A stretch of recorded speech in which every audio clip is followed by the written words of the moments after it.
After selling my company for $50 million, I threw a party to celebrate my retirement. Right before the toast, I saw my daughter-in-law put something in my wine. When no one was looking, I quietly swapped glasses with her father. What happened to him next shocked me. Before I continue this story, let me know where you are watching from in the comments below. Hit like and subscribe if you have ever had to stand up to family who underestimated your worth. My name is Douglas King. I am 72 years old, and for the last 40 years I have built King Tech from a garage operation into an empire. Tonight was supposed to be my victory lap. My estate in the Hamptons was filled with people who claimed to love me, but I knew better. They were sharks circling a wounded whale waiting for the blubber to be cut loose. The biggest shark of them all was wearing a red silk dress and standing by the bar. Vanessa, my daughter-in-law. I stood on the balcony overlooking the ballroom, gripping the railing until my knuckles turned white. Below me the champagne flowed, and the orchestra played something soft and expensive, but all I could hear was the pounding of my own heart. I had just signed the final papers yesterday. $50 million. Cash. It was sitting in a trust account that I controlled. But Vanessa did not know about the trust. She only knew about the money. I watched her move through the crowd. She was beautiful, I will give her that. She had the kind of beauty that could cut glass, and she used it like a weapon. My son Brandon trailed behind her like a lost puppy holding her purse. It made me sick to look at him. I raised him to be a man, but somewhere along the line he decided it was easier to be a servant to a woman who treated him like an accessory. I was about to head down the stairs when I saw it. The moment that changed everything. Vanessa was standing near the head table where my designated toast wine was waiting, a vintage Cabernet I had been saving for 20 years. She thought I was busy shaking hands with the senator. She thought no one was watching. But I have spent my life reading room tones and anticipating market crashes. I saw her look left, then right. Her hand dipped into her clutch. She pulled out a small glass vial no bigger than her thumb. It was clear liquid.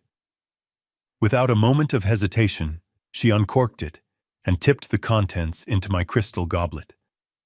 She swirled the glass once, set it back down, and smiled. It was not a warm smile. It was the smile of a predator who just set a trap. My blood ran cold. I froze on the stairs. My first instinct was to storm down there and grab her by the throat. I wanted to scream. I wanted to call the police right then and there. But 40 years of business have taught me one thing. Never strike until you have the leverage to destroy. If I made a scene now, she would claim it was sweetener or medicine. Brandon would take her side. I would look like the crazy old man who had finally lost his mind. No. I needed proof. And I needed to see how far she was willing to go. I took a deep breath, adjusted my tuxedo jacket, and walked down the stairs. I put on the mask I have worn in boardrooms for decades. The mask of the happy, oblivious old man. "Douglas, you look fantastic," a guest said, slapping my back. I smiled and nodded, moving steadily toward the head table. My eyes never left that glass of wine. It sat there like a loaded gun. When I reached the table, Vanessa was there waiting. She kissed my cheek, and the scent of her expensive perfume made me want to gag. "Congratulations, Dad," she said, her voice dripping with fake sweetness. "We are so proud of you. 50 million. Can you believe it?" I looked her dead in the eye. "It is a lot of money, Vanessa. Enough to change lives. Or ruin them." Her smile faltered for a fraction of a second, but she recovered quickly. "Well, you deserve every penny. Now come on, it is time for the toast. Everyone is waiting." She gestured to the glass. My glass.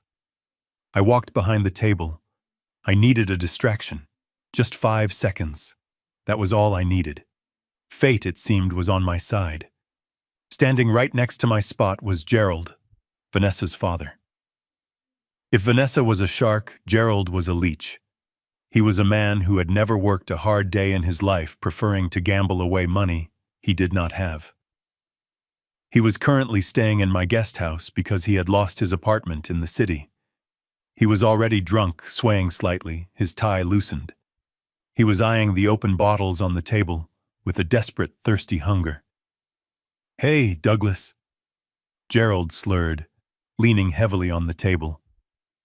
"Hell of a party. Hell of a party. You got the good stuff hidden back here, do not you?" He reached for a bottle of sparkling water, looking disappointed. Vanessa snapped at a waiter passing by. "You there? My father needs a napkin." He spilled sauce on his jacket. "Look at this mess."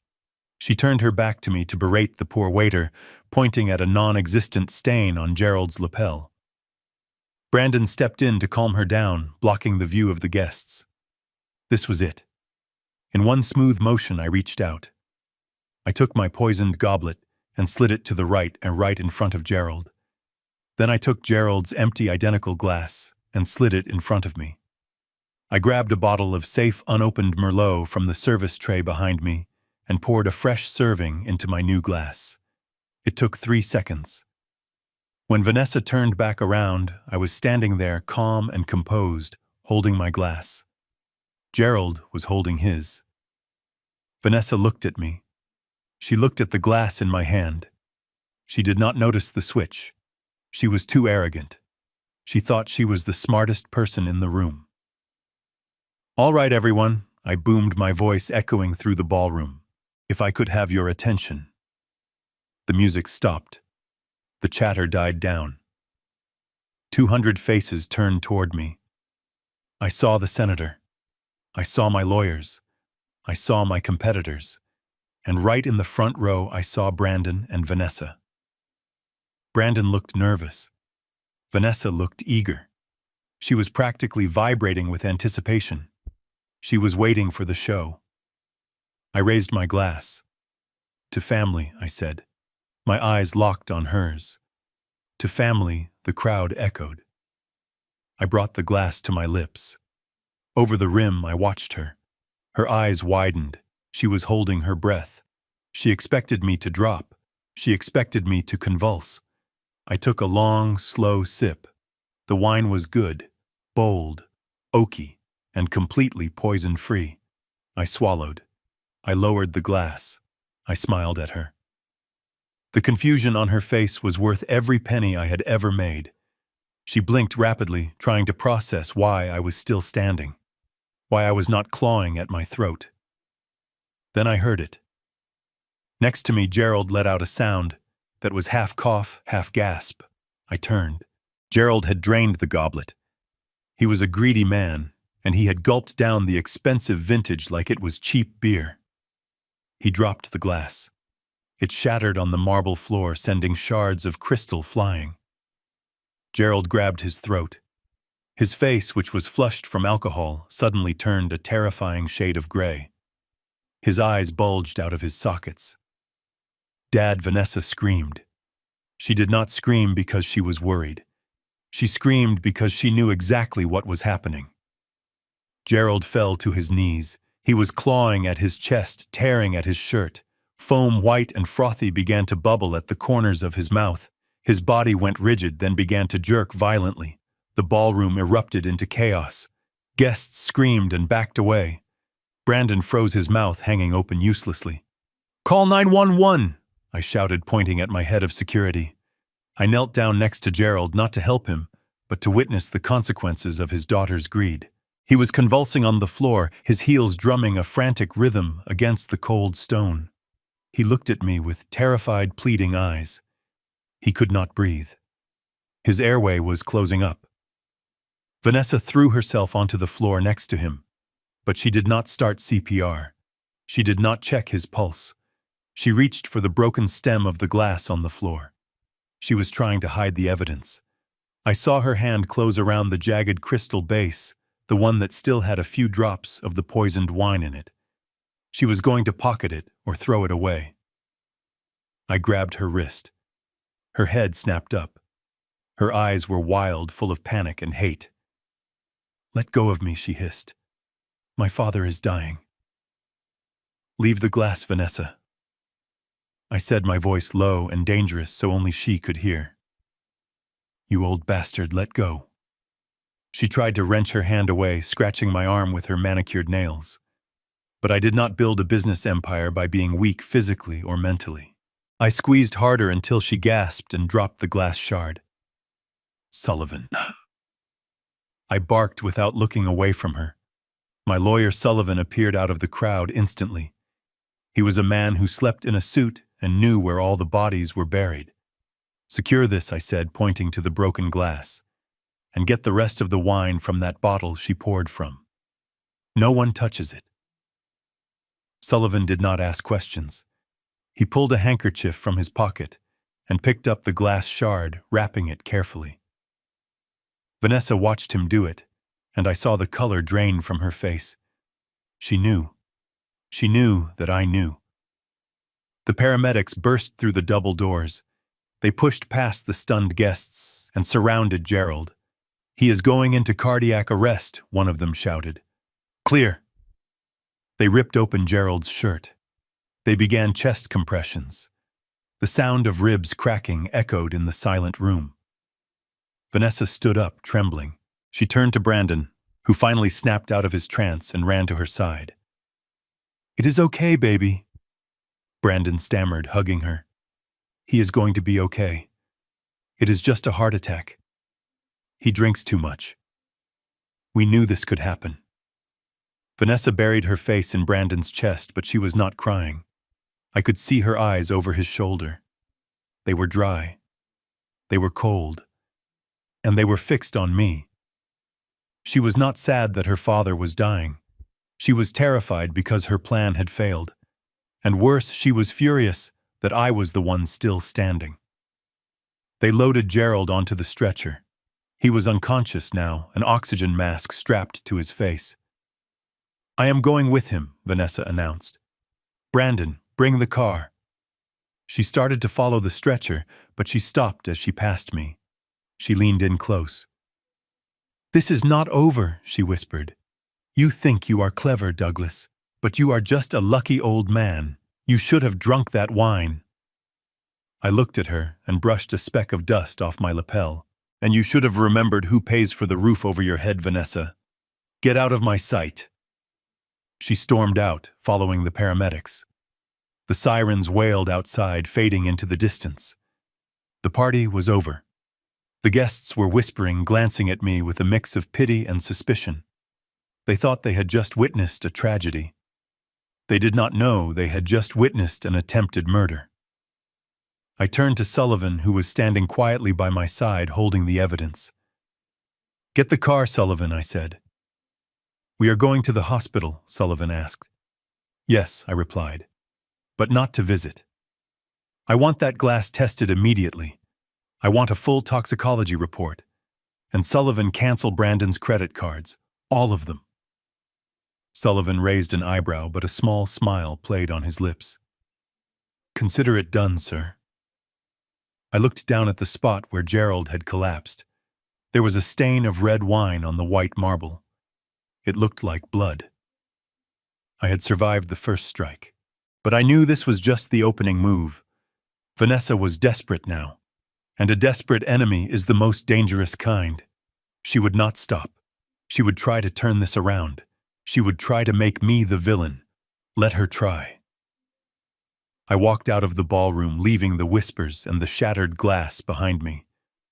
I was Douglas King. I had fought unions, lawsuits, and hostile takeovers. I was not about to let a greedy little gold digger take me down in my own house. The war had just begun. The waiting room at Mount Sinai Hospital smelled like antiseptic and stale coffee. It is a smell I have hated since my wife died here 10 years ago. I sat in the corner on a hard plastic chair, watching the clock on the wall tick away seconds of my life. Brandon was pacing back and forth, his shoes squeaking against the linoleum floor. Vanessa was huddled on a sofa near the vending machines, her face buried in her hands. She was putting on a performance worthy of an Academy Award. Every few minutes, she would let out a loud sob, shaking her shoulders just enough to draw the attention of the passing nurses. They looked at her with sympathy. Then they looked at me, at the stone-faced old man in the tuxedo, with suspicion. They did not know that her tears were as fake as the diamond on her finger which I paid for. A doctor in blue scrubs pushed through the double doors.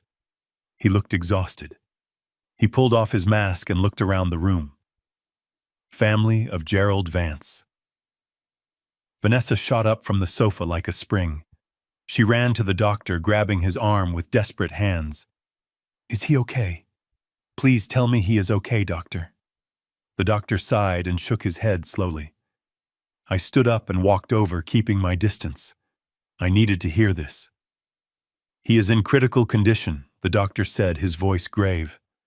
"We have managed to stabilize his heart rate, but he is in a deep coma. His kidneys are shutting down, and there is severe swelling in his brain. We are doing everything we can, but I have to be honest with you. It does not look good." Vanessa let out a scream that echoed down the hallway. She collapsed into Brandon's arms, her legs giving out beneath her. Brandon held her tight, stroking her hair, looking at the doctor with wide, terrified eyes. "What happened?" Brandon asked. "He was fine an hour ago.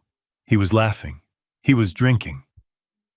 "That is the concerning part," the doctor said, looking down at his clipboard. "We ran a toxicology screen. We found traces of a highly concentrated neurotoxin in his system. It is not something you find in alcohol. It interacts violently with heart medication.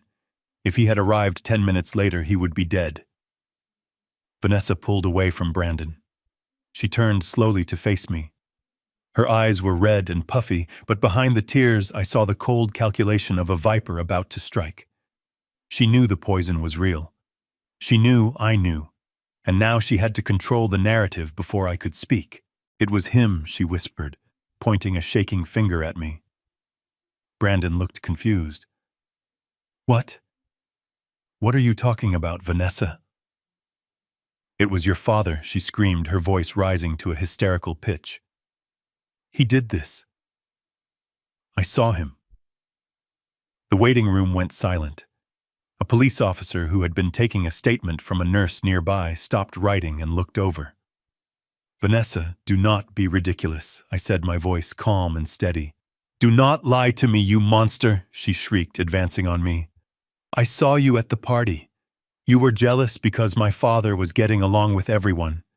You have always hated him.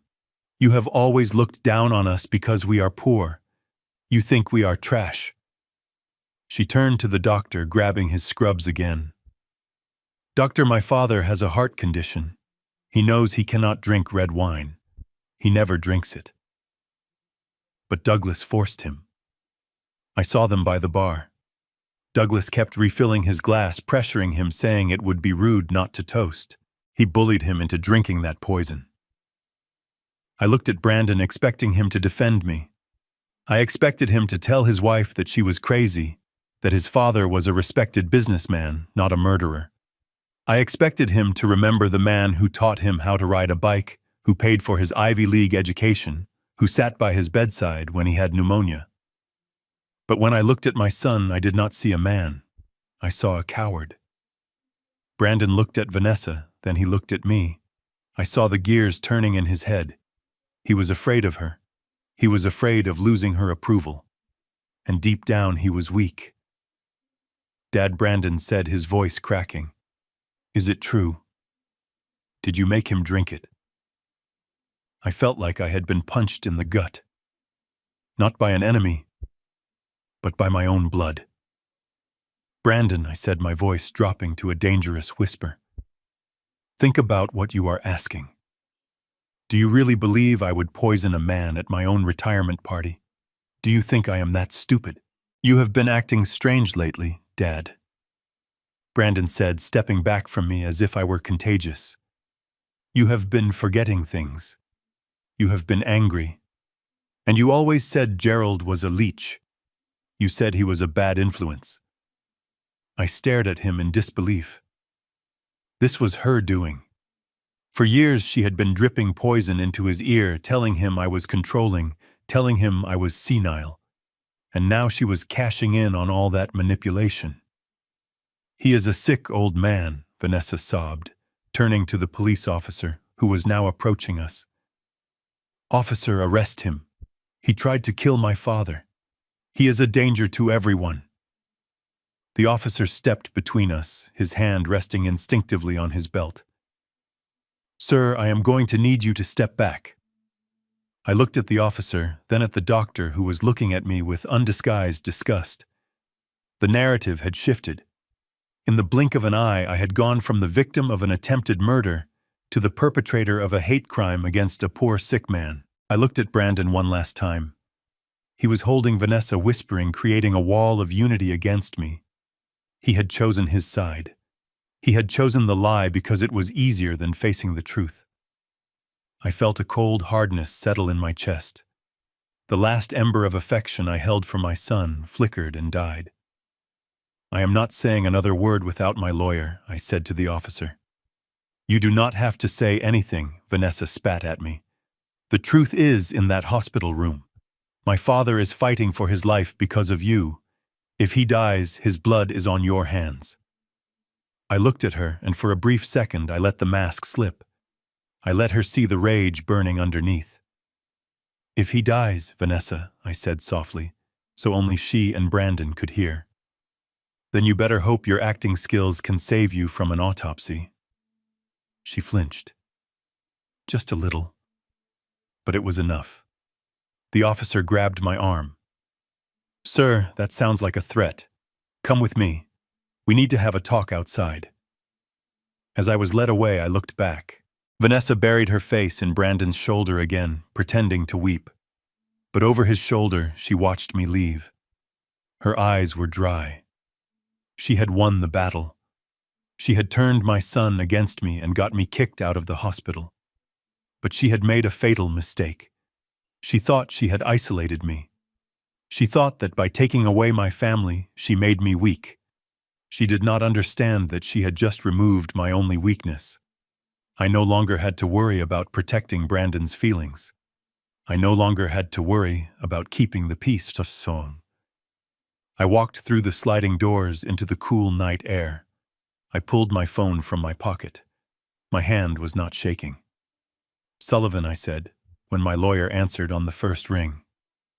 I am at the hospital, Sullivan said. I am parking the car. Change of plans, I said. Meet me at the precinct. And Sullivan, bring the private investigator you told me about. The one who specializes in background checks. I want to know everything about Gerald and Vanessa. I want to know what they ate for breakfast in 3rd grade. I want to know who they owe money to. Understood, Sullivan said. And one more thing, I added, looking back at the hospital lights. Freeze Brandon's trust fund. Not just the credit cards. Everything. The mortgage, the car payments, the country club membership. Cut it all off.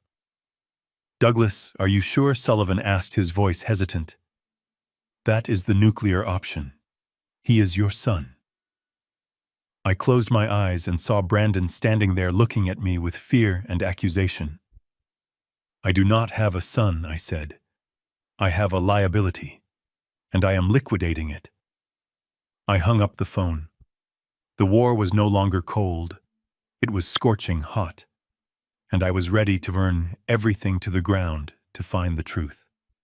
The interrogation room they found for us was actually just a quiet corner of the hospital cafeteria, which had been closed for the night. The smell of bleach was stronger here, mixed with the faint scent of old fryer grease.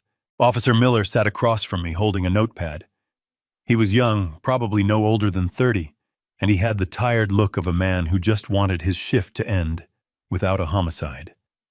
Mr. King, I need you to walk me through exactly what happened at the bar. Officer Miller said, his pen poised over the paper. I took a deep breath. I sat up straight, adjusting my tuxedo jacket, which suddenly felt like a straitjacket. I already told you, officer. We were preparing for the toast. Gerald was drunk. He is an alcoholic. Everyone knows this. He poured himself a drink and he drank it too fast. His body rejected it. That is all. Officer Miller looked at me skeptically. He tapped his pen against the table. Your daughter-in-law claims you handed him the glass. She claims you insisted he drink it. She says she heard you whisper something to him right before he collapsed. Something about a debt. I laughed. It was a dry, humorless sound. A debt. Officer, I just sold my company for $50 million. Gerald owes me money, yes. Everyone owes me money. But why would I kill him over a few $1,000s in unpaid loans? That does not make business sense. The officer seemed to consider this. He looked like he was about to agree with me. Logic was on my side. Motive was thin. But then the door opened. Vanessa walked in. She was no longer crying. She had composed herself into the picture of a terrified, concerned daughter. She was holding her phone. "Officer," she said, her voice trembling just enough to be convincing. "I found it. I knew I had it saved." She walked over to the table and placed the phone down in front of Officer Miller. "My father has been terrified of Douglas for months," Vanessa said, looking at me with wide, fearful eyes. "He told me Douglas was threatening him. I did not want to believe it. But then I recorded this last week." I leaned forward to look at the screen. My stomach dropped. The video was from Thanksgiving. We were in my study. In the video, I was standing over Gerald shouting. My face was red. I was pointing a finger at his chest. Gerald was cowering in a chair, looking pathetic and scared. In the video, my voice was loud and angry. "You are a parasite, Gerald. If you do not disappear, I will make you disappear. Do you understand me? I will end you." The video cut to black. I sat back in my chair, feeling the blood drain from my face. Context is a funny thing. In reality, that argument happened because I had caught Gerald stealing my late wife's jewelry to sell at a pawn shop. I was telling him to get out of my house and out of my life. I was threatening to cut him off financially, not to kill him. But on that small screen in that sterile hospital cafeteria, I just looked like a violent, unhinged bully threatening a frail old man. Officer Miller looked up from the phone. The sympathy was gone from his eyes. It was replaced by cold, professional suspicion. "Mr. King, do you deny that is you in the video?" I looked at Vanessa. She was biting her lip, pretending to be brave. But in her eyes, I saw a glimmer of triumph. She had been saving that video. She had been waiting for the perfect moment to use it. "No," I said quietly. "That is me. But you are missing the context."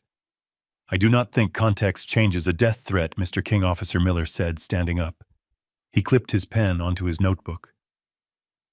"Based on the witness testimony from the victim's daughter, and this video evidence showing a history of hostility and threats of violence, I am issuing an emergency protective order." What, I asked, standing up. "You cannot be serious." "Sit down, sir." The officer barked, his hand resting on his taser. I sat down slowly, my hands clenched into fists under the table. "This order is temporary, pending a formal hearing." Officer Miller continued reciting the legal jargon that was tightening the noose around my neck. "But effective immediately, you are to stay at least 500 feet away from Gerald Vance and his immediate family. That includes his daughter Vanessa and anyone currently in her company." I looked at Brandon, who was standing in the doorway behind Vanessa. He looked at his shoes, unable to meet my gaze. "Does that include my son?" I asked. "If he is with his wife, then yes," the officer said. "You are to leave this hospital immediately. If you violate this order, you will be arrested. Do you understand?" I understood perfectly. It was a masterstroke. Vanessa had not just accused me. She had legally severed me from the situation. She had ensured that while Gerald lay in a coma unable to speak, she was the only voice the doctors and the police would hear. She could spin any story she wanted. She could tamper with any evidence she wanted. And I was legally prohibited from stopping her. I looked at Vanessa one last time. "You are playing a dangerous game," I said, my voice low and steady. "And you are losing it," she replied. "Now get out, before I ask the officer to put you in handcuffs." I stood up. I buttoned my jacket. I refused to look like a defeated man. I nodded to the officer. "I will comply," I said. "But mark my words. Officer, When the truth comes out, make sure you write down that you were the one who helped her get away with it. I walked out of the cafeteria. I walked down the long white hallway, past the nurse's station, where people whispered as I passed. I walked past the room where Gerald lay dying, the only witness who could clear my name. I reached the automatic sliding doors of the emergency entrance. They whooshed open, and the cold night air hit me. It was raining now, a cold, miserable drizzle that soaked into my tuxedo within seconds. I stood on the curb alone. Behind me, inside the warmth of the hospital, my family was plotting my destruction. My son was holding the hand of the woman who tried to frame me. My reputation was being dismantled piece by piece. I watched through the glass doors as Brandon put his arm around Vanessa. She leaned into him, looking fragile and dependent. It was a perfect picture of a grieving couple. I reached into my pocket and pulled out my phone. The screen was wet with rain. I dialed Sullivan. "Did you get the investigator?" I asked. "He is on his way," Sullivan answered. "Where are you?" "I am on the curb," I said, watching the hospital security guard who was now standing by the door, making sure I did not try to re-enter. "I have been kicked out. Restraining order." There was a silence on the line. Then Sullivan spoke, his voice low. "That means they are scared, Douglas. They are trying to hawk you out because they know you are close to seeing something you shouldn't." I turned my back on the hospital. I looked out at the dark, wet parking lot. "I am not just close, Sullivan. I am going to tear their lives apart. I want you to find out everything about Gerald's medical history. I want to know every doctor he has seen in the last 10 years. And Sullivan, get the car around. I am done playing defense." I hung up. The rain dripped from my nose, but I did not wipe it away. Let it rain. It would wash away the shock. It would wash away the hesitation. I was 72 years old. I had started with nothing in a garage in Detroit. I had fought unions. I had fought the IRS. I had fought competitors who tried to burn my factories down. Vanessa thought a piece of paper from a rookie cop could stop me. She was about to find out that the most dangerous thing in the world is a man who has lost everything and has nothing left to lose but his anger. I saw the headlights of my town car cutting through the rain. Let's go to war. The leather seats of my town car were cold, but not as cold as the rage settling in my chest. I watched the hospital disappear in the rearview mirror through the rain-streaked window. They had thrown me out. They had treated me like a criminal in the very building I had donated millions to build. Vanessa thought she had won. She thought a piece of paper and a fake tear could destroy me. She forgot one simple rule of nature. You do not bite the hand that feeds you unless you are ready to starve. I pulled my phone from my pocket. It was time to remind them who actually owned the world they lived in. "Sullivan," I said the moment he answered. "Execute the freeze." "Douglas, are you sure?" Sullivan asked, his voice tight with worry. "This is extreme. Brandon has never paid a bill in his life. If we cut him off now in the middle of a medical emergency, it could look bad in court." "I do not care how it looks, Sullivan," I snapped. "I care about the truth. And the truth is my son and his wife just accused me of attempted murder. They want to play grown-up games they can pay grown-up prices." I took a deep breath, watching the city lights blur past. "I want everything gone, Sullivan. The black Amex, the emergency visa, the joint checking account. Cancel the lease on the Range Rover. Call the country club and suspend their membership effective immediately. If Brandon tries to buy a pack of gum, I want the machine to laugh at him." I heard the typing of a keyboard on the other end of the line. It was the sound of a guillotine blade being hoisted up. "It is done," Sullivan said softly. "The accounts are locked. The cards are flagged as stolen." "Good," I said. "Now let us see how long their love lasts when the money runs out." I leaned back in my seat and closed my eyes. I could see the scene unfolding at the hospital as clearly as if I were standing there. At the intake desk of Mount Sinai, The billing coordinator was looking at Brandon. Let us call her Mrs. Higgins. She was a no-nonsense woman who had seen it all. Mr. King, Mrs. Higgins said, looking over her glasses. We need to process the payment for your father-in-law's admission. Since you requested the VIP suite and the private nephrology team, we require a pre-authorization of $50,000. Beside Brandon, Vanessa was pacing back and forth, still pretending to be the distraught daughter. But she stopped when she heard the number. Just pay it, Brandon, she snapped. My father needs the best. Do not be cheap. Brandon puffed out his chest. He reached into his wallet and pulled out the Centurion card, the heavy black titanium card that I had given him for his 25th birthday. It was a symbol of unlimited power, a symbol that he was a king.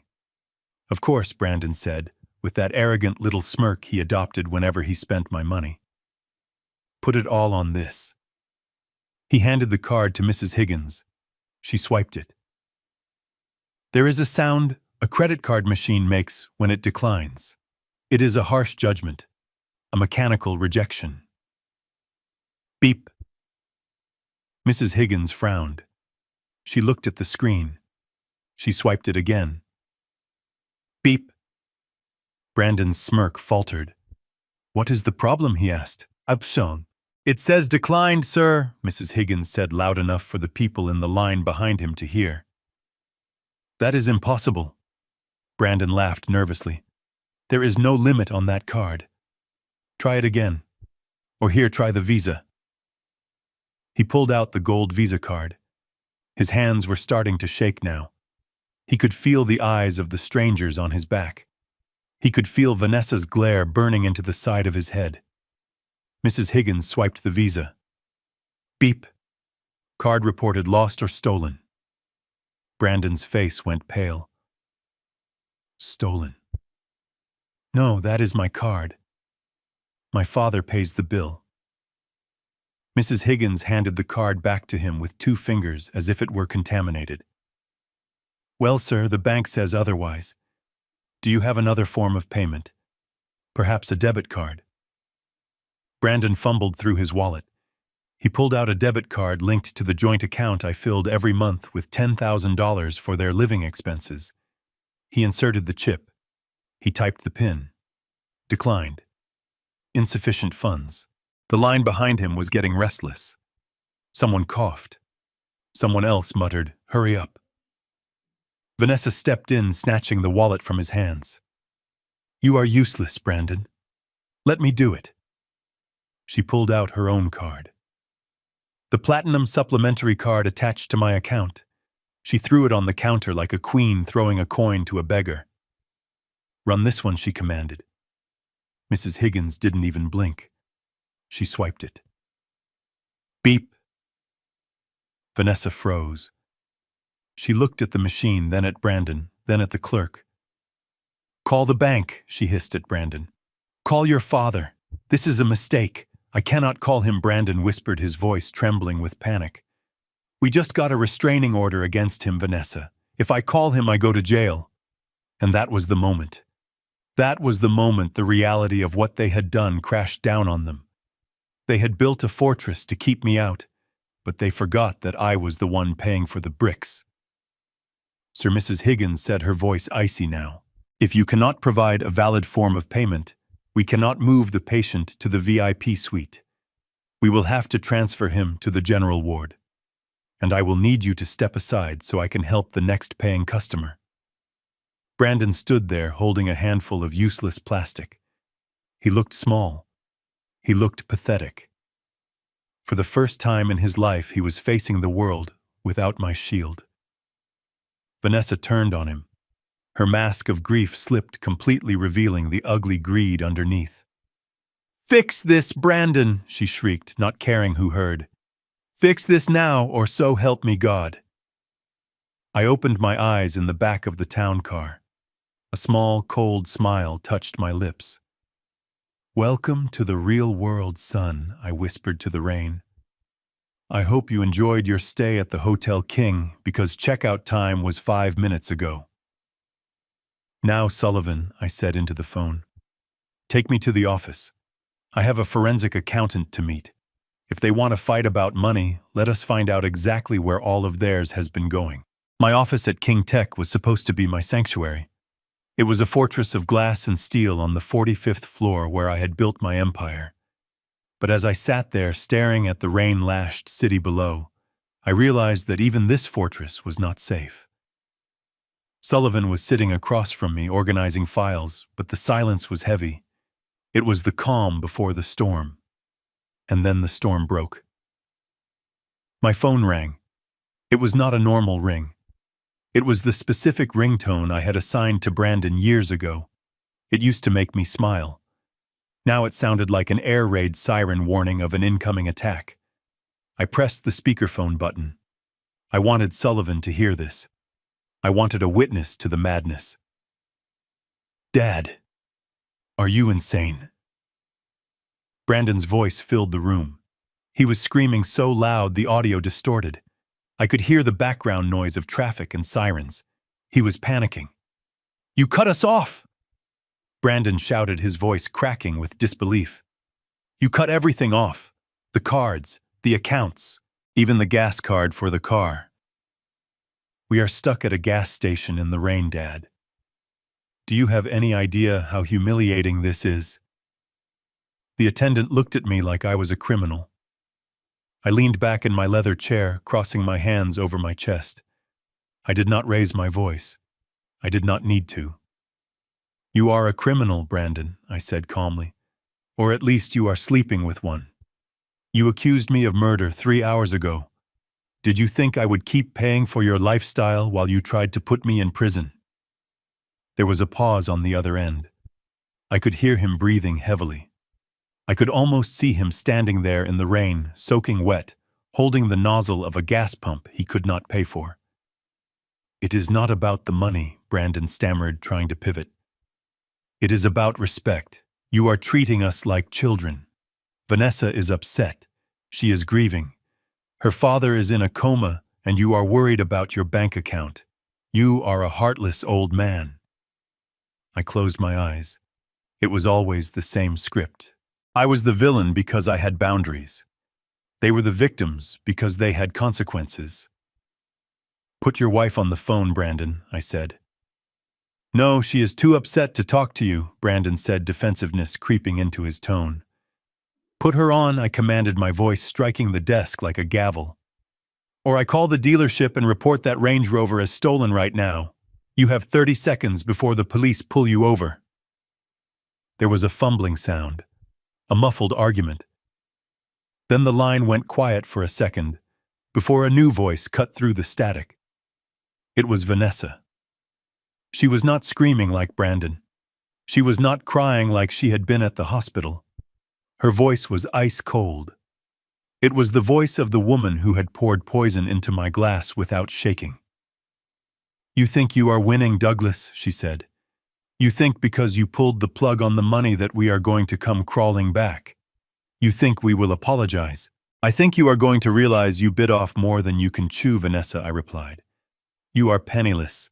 You are homeless because I am changing the locks on the guest house tonight. And you are under investigation."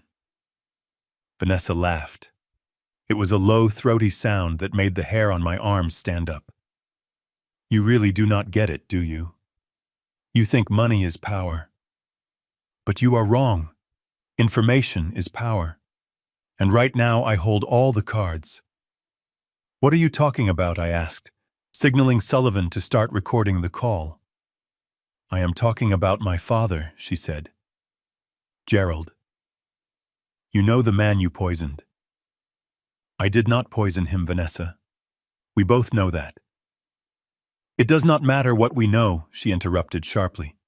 "It matters what the court thinks. And guess what, Douglas? Before my father went into that coma, he signed a very interesting document. A durable power of attorney." I froze. Sullivan looked up from his files, his eyes wide. "That is right." Vanessa continued, her voice dripping with venom. "I am his legal guardian. I make his medical decisions. I control his legal affairs. And as his legal representative, I am preparing to file a civil lawsuit against you for elder abuse, attempted murder, and emotional distress. I gripped the edge of my desk. A civil suit. The burden of proof was lower than a criminal case, and the publicity would be catastrophic.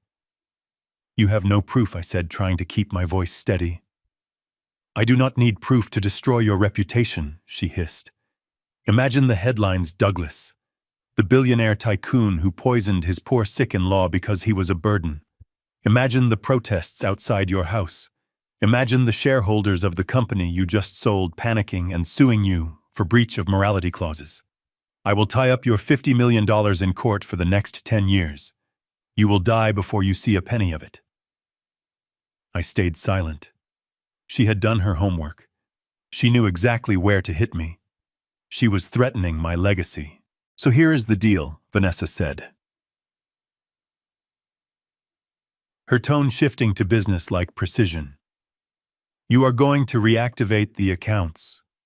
You are going to transfer $5 million into an offshore account for my pain and suffering. And you are going to sign over the deed to the Hamptons house. And if I refuse, I asked. Then I pull the plug on my father, she said. The room went deadly silent. What did you say? I whispered. You heard me, she said. As his medical proxy, I can decide when to stop life support. If he dies, Douglas, it becomes a murder investigation. And with the restraining order and the video I have of you threatening him, you will be charged. I will sacrifice him to take you down. Do not test me. She hung up. The dial tone hummed in the empty office. I sat there staring at the phone. My hand was shaking. Not from fear, but from pure, unadulterated shock. She had just threatened to kill her own father to frame me for murder. She was not just a gold digger. She was a psychopath. Sullivan stood up slowly. He looked pale. Did you get that? He asked. I nodded. That was blackmail, Douglas, Sullivan said, pacing the room. But it is also a legitimate threat. She has the power of attorney. If she takes Gerald off life support before he wakes up and clears your name, you are in serious trouble. The optics alone will bury you. I stood up and walked to the window. The rain was hammering against the glass. I looked down at the city lights, thinking about the woman who had just declared war on my soul. She thinks she has checkmated me, I said quietly. She thinks because she is willing to let him die, she has the upper hand. Douglas, we need to settle, Sullivan said. We cannot risk a murder charge. Give her the money. I turned around. I looked at Sullivan, the man who had been by my side for 30 years. No, I said. Douglas, be reasonable. I am done being reasonable, I snapped. She wants a war. She wants to use the legal system as a weapon. Fine.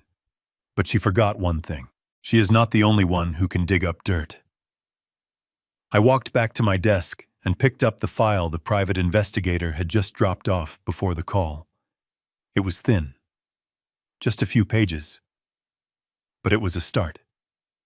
Sullivan, I said, opening the file. You said the investigator is running a background check on Gerald. Tell him to dig deeper. I want to know about every hospital he has been in. I want to know about every insurance claim he has ever filed. What are you looking for? Sullivan asked. I looked at the first page of the file. It was a credit report. Gerald had no credit history before 5 years ago. It was like he didn't exist. I am looking for a ghost, I said. Vanessa said she would pull the plug on her father. But a daughter does not kill her father for money unless what Sullivan asked. Unless he is not really her father, I finished. It was a hunch. A wild, crazy hunch. But it was all I had. Get the car, Sullivan, I said, grabbing my coat. We are going back to the hospital. But the restraining order, Sullivan protested. You will be arrested. I am not going to see Gerald, I said, heading for the door. I am going to see the only person Vanessa can't control. The night shift janitor, the one who empties the trash in the VIP wing. Why, Sullivan asked, running to catch up. Because Vanessa is arrogant, I said, pressing the elevator button. She thinks she cleaned up the crime scene. But arrogant people always leave something behind. And I am going to find it, even if I have to dig through the garbage myself. The elevator doors opened.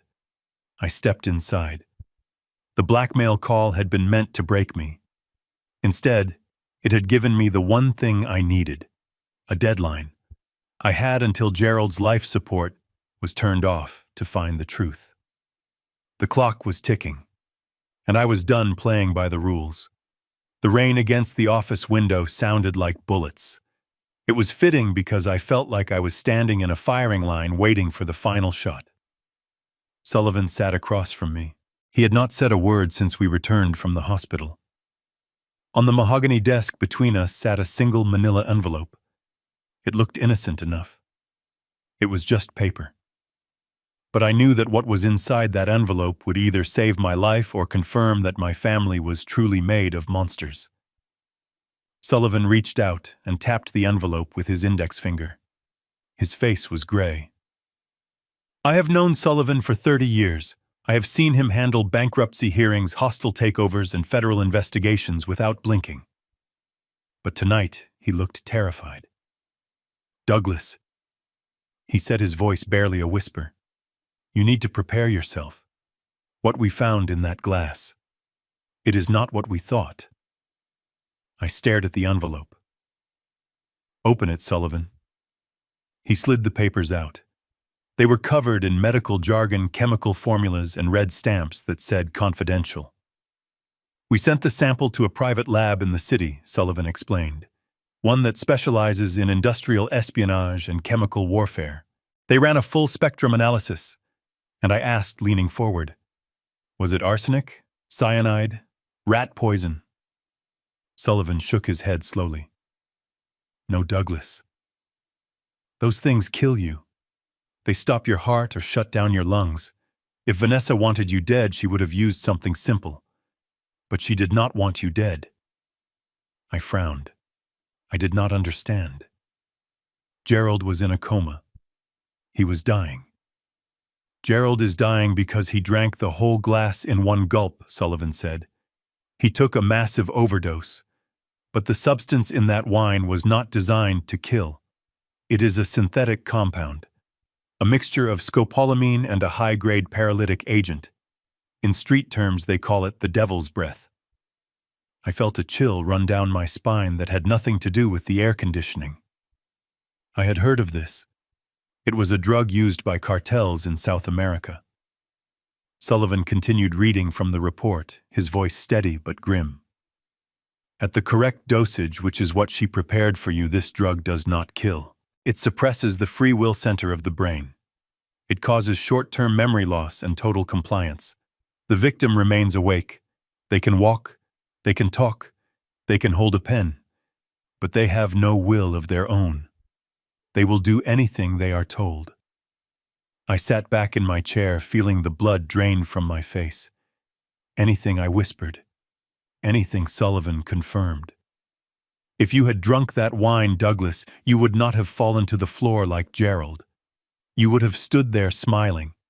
You would have felt a little dizzy, maybe. And then Vanessa could have walked you into your study, put a pen in your hand, and told you to sign over everything. The horror of it washed over me. It was worse than murder. Murder is final. Murder is quick. This was slavery. She wanted to turn me into a zombie, I said, realizing the full scope of her cruelty. She wanted to strip my mind, leaving only a shell that could obey orders. Sullivan nodded.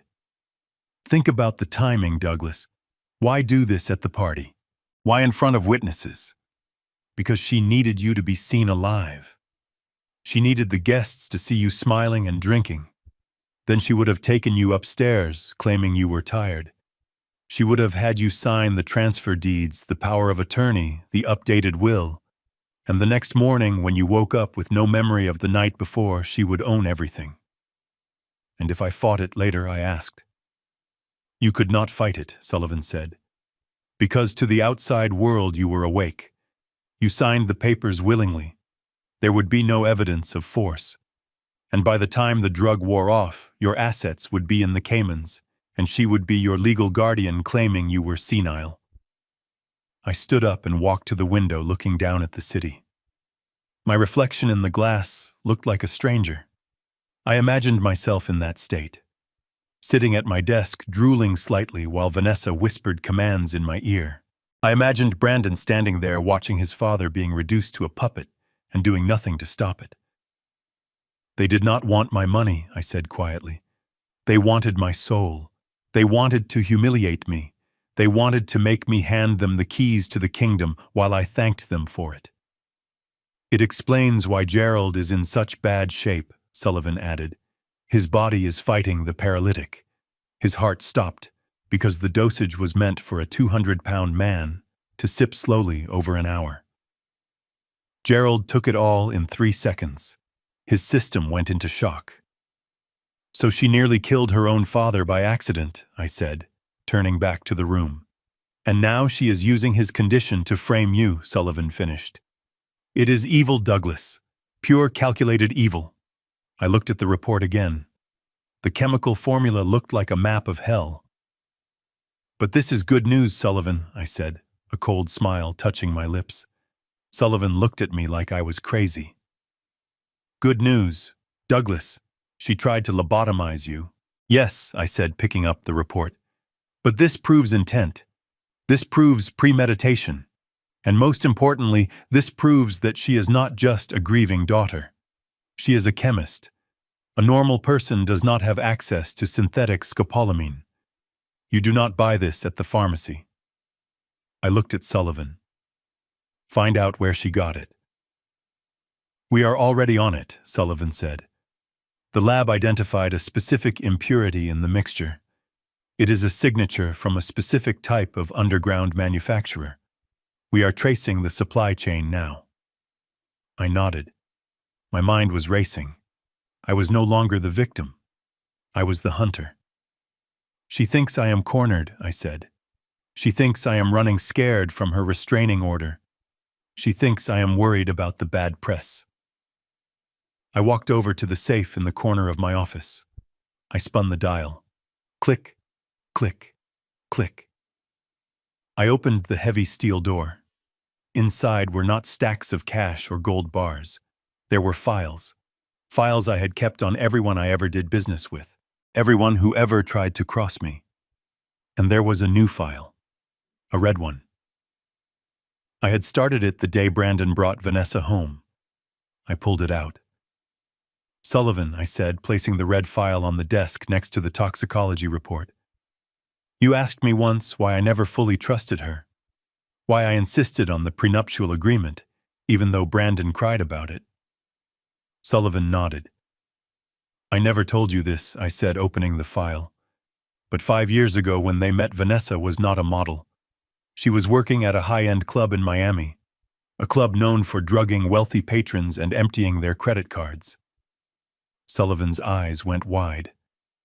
I buried it, I said. For Brandon. I thought she had changed. I thought if I gave her a life of luxury, she would not need to steal anymore. I thought money would cure her greed. I looked down at the toxic report. I was wrong. You cannot cure a predator. You can only cage them. I closed the file. The sound was loud in the quiet office.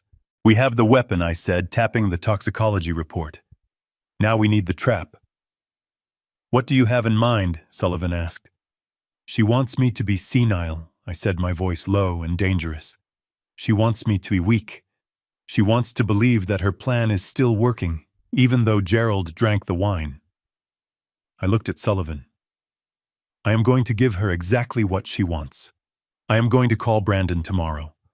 I am going to sound confused. I am going to apologize. I am going to tell them that I am forgetting things, that I am scared. Sullivan frowned. You are going to fake dementia. I am going to invite the wolf into the henhouse, I said. And when she steps inside thinking she is about to feast, I am going to be waiting behind the door with this report in one hand and a pair of handcuffs in the other. But first, I need to make sure she feels safe. Unlock the accounts, Sullivan. Sullivan gasped. Douglas, are you sure? Unlock them, I commanded. Reactivate the credit cards. Transfer $10,000 into their joint account.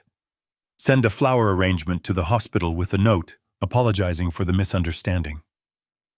Sullivan typed on his laptop, shaking his head in disbelief. You are baiting the hook, he said. I am not just baiting it, I said, staring at the rain. I am covering it in gold. She is greedy, Sullivan, and greed makes people blind. When she sees that money hit the account, she will not think it is a trap. She will think she won. She will think her blackmail worked, and that arrogance will be her downfall. I walked back to the window. The city lights below looked like diamonds scattered on black velvet. Enjoy the money, Vanessa. I whispered to the reflection in the glass. Buy yourself something nice, because it is the last thing you will ever buy as a free woman. The game had changed. It was no longer about defense. It was about total annihilation. And I was ready to play my part. The confused old man, the helpless victim. I would give the performance of a lifetime, and the curtain call would be her reading her rights in the back of a police car. The toxicology report sat on my desk like a loaded gun. It was the only weapon I needed to send Vanessa to prison for 20 years. But as I looked at the chemical breakdown of the devil's breath, I realized that prison was too good for her. If I went to the police now, they would arrest her. Brandon would play the victim. He would claim he knew nothing about it. He would cry to the press that he was deceived by a wicked woman, and he would inherit my empire when I died. No. That was not justice. Justice is not just punishing the sinner. It is exposing the sin. I needed Brandon to incriminate himself. I needed him to look me in the eye and choose greed over his own father. I needed to know if my son was just a fool or if he was a monster like his wife. I looked at Sullivan. Do not call the police yet, I said, sliding the report into my desk drawer. Sullivan looked at me like I had lost my mind. Douglas, this is attempted murder. We have the evidence. Why are we waiting? Because I want to catch them in the act, I said, standing up. I want them to think they have won. I want them to come here thinking they are about to strip a senile old man of his dignity. And when they are comfortable, when they are arrogant, that is when I will strike. I walked to the mirror in the corner of my office. I looked at myself. I stood tall. My shoulders were back. My eyes were sharp. I needed to change that. I slumped my shoulders forward. I let my jaw go slack. I widened my eyes to give them a vacant, watery look. I practiced a tremor in my right hand. Sullivan watched me, his mouth slightly open. You are terrifying, Douglas, he whispered. I am adapting, I replied, dropping the act for a second. Now, Sullivan, get the recording equipment ready in the library. Hidden cameras, microphones. I want every word recorded. I want the jury to see their faces when they try to force me to sign. I picked up my phone. It was time to give the performance of a lifetime. I dialed Brandon's number. I waited. 1 ring, 2 rings. They were probably debating whether to answer. They were probably wondering if I was calling to threaten them again. The line clicked open. What do you want, Dad? Brandon asked. His voice was guarded, but I could hear the hesitation. He had seen the money hit his account. $10,000. It was a lot of money to ignore. Brandon, I said. My voice was not the voice of the CEO of King Tech. It was weak. It was trembling. It sounded like gravel grinding against glass. Brandon, I am so confused, son. I do not know what is happening to me. There was silence on the other end. Then I heard a muffled whisper. It was Vanessa. Put it on speaker, she hissed. I closed my eyes and leaned into the role. I was sitting here in the dark. Brandon, I continued, letting a sob catch in my throat. And I started thinking about the party, and I cannot remember it clearly. Everything is foggy. Did I really give Gerald that wine? Brandon's voice came back softer this time. Yes, Dad. You did. You handed it to him. We all saw it. I must be sick, Brandon, I cried. I must be losing my mind. The doctor said my blood pressure medicine might cause hallucinations, but I never thought it would be this bad. I am scared, son. I am all alone in this big house, and I do not know what is real anymore. I paused. I let the silence hang there. I was baiting the hook. I was giving them exactly what they wanted. A confession, a weakness, a reason to believe that the poison was my fault, not theirs. I saw the bank notification, Brandon said. You unlocked the accounts. Yes, I said quickly. Yes, of course. I do not want you to suffer because I am not well. I just want my family. I just want to fix this. Please, Brandon. Can you come over? Can you bring Vanessa? I want to apologize. I want to make things right before I get worse. I heard them whispering again. Vanessa was excited. I could tell. She was probably already calculating how fast she could get the power of attorney papers signed. Dad. We have the restraining order, Brandon said. If we come over, we could get arrested. I will tell the security to let you in. I promised, my voice pleading. I will tell them it is a medical emergency. I need you, Brandon. I cannot find my checkbook. I cannot find the deeds to the house. I want to give them to you for safekeeping, but my hands are shaking so bad I cannot even hold a pen. That was the magic phrase. Deeds to the house. We will be there in 20 minutes, Dad, Brandon said. Just stay calm. Do not call anyone else. Do not call Sullivan. We will handle everything. I hung up the phone. I stood up and straightened my tie. The tremor in my hand vanished. The confusion in my eyes was replaced by cold, hard steel. They are coming, I said to Sullivan. Sullivan nodded grimly. The cameras are rolling, Douglas. Good, I said. I walked out of the office and headed for the elevator. My driver was waiting to take me back to the Hamptons. The drive felt shorter than usual. My mind was focused. I was not thinking about the betrayal. I was not thinking about the pain. I was thinking about the end game. When I arrived at the estate, the rain had stopped, but the fog had rolled in. It was perfect. The house looked like a Gothic castle looming in the mist. I went into the library. It was a massive room with floor-to-ceiling bookshelves and a large oak desk in the center. This was where I had made my biggest deals, and tonight, it would be where I closed the final account. I sat behind the desk. I placed a single lamp on the corner, creating long shadows. I scattered some papers on the floor to make it look like I had been frantically searching for something. I left the safe door slightly ajar. Then I sat down and waited. I checked the hidden camera in the bookshelf. A tiny red light blinked once, then vanished. It was recording. 10 minutes later, I heard the sound of a car engine in the driveway. It was the Range Rover. They had wasted no time. I heard the front door open. I heard footsteps in the hallway. Dad, Brandon called out. I did not answer.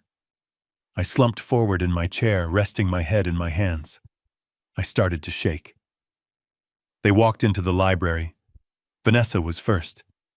She was wearing a trench coat, and her eyes were scanning the room like a hawk. She saw the open safe.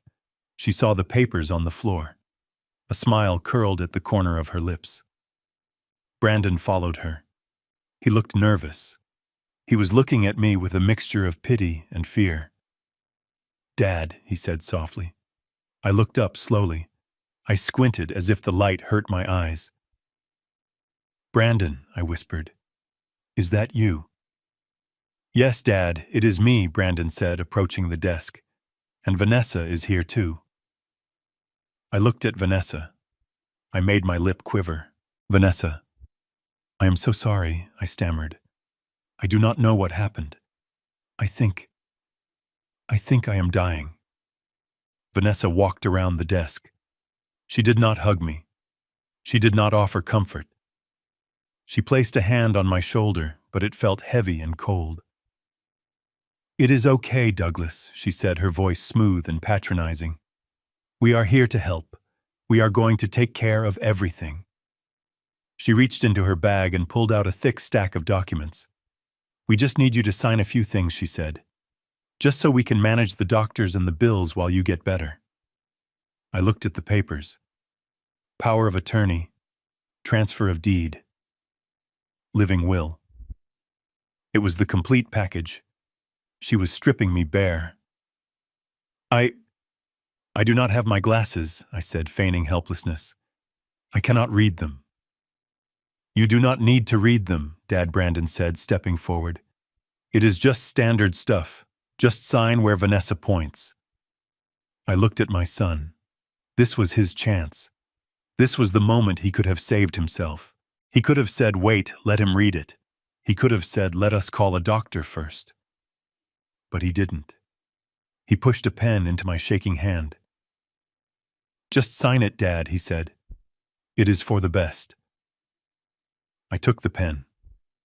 I let it hover over the signature line. Vanessa was leaning in close. I could smell her perfume. It smelled like victory. She was practically vibrating with excitement. I cannot, I whispered. My hand. It will not work. Here, let me help you, Vanessa said. She covered my hand with hers. She gripped my fingers tight, forcing the pen down onto the paper. She was literally forcing me to sign. I looked up at her. Vanessa, I asked, my voice suddenly dropping the tremor.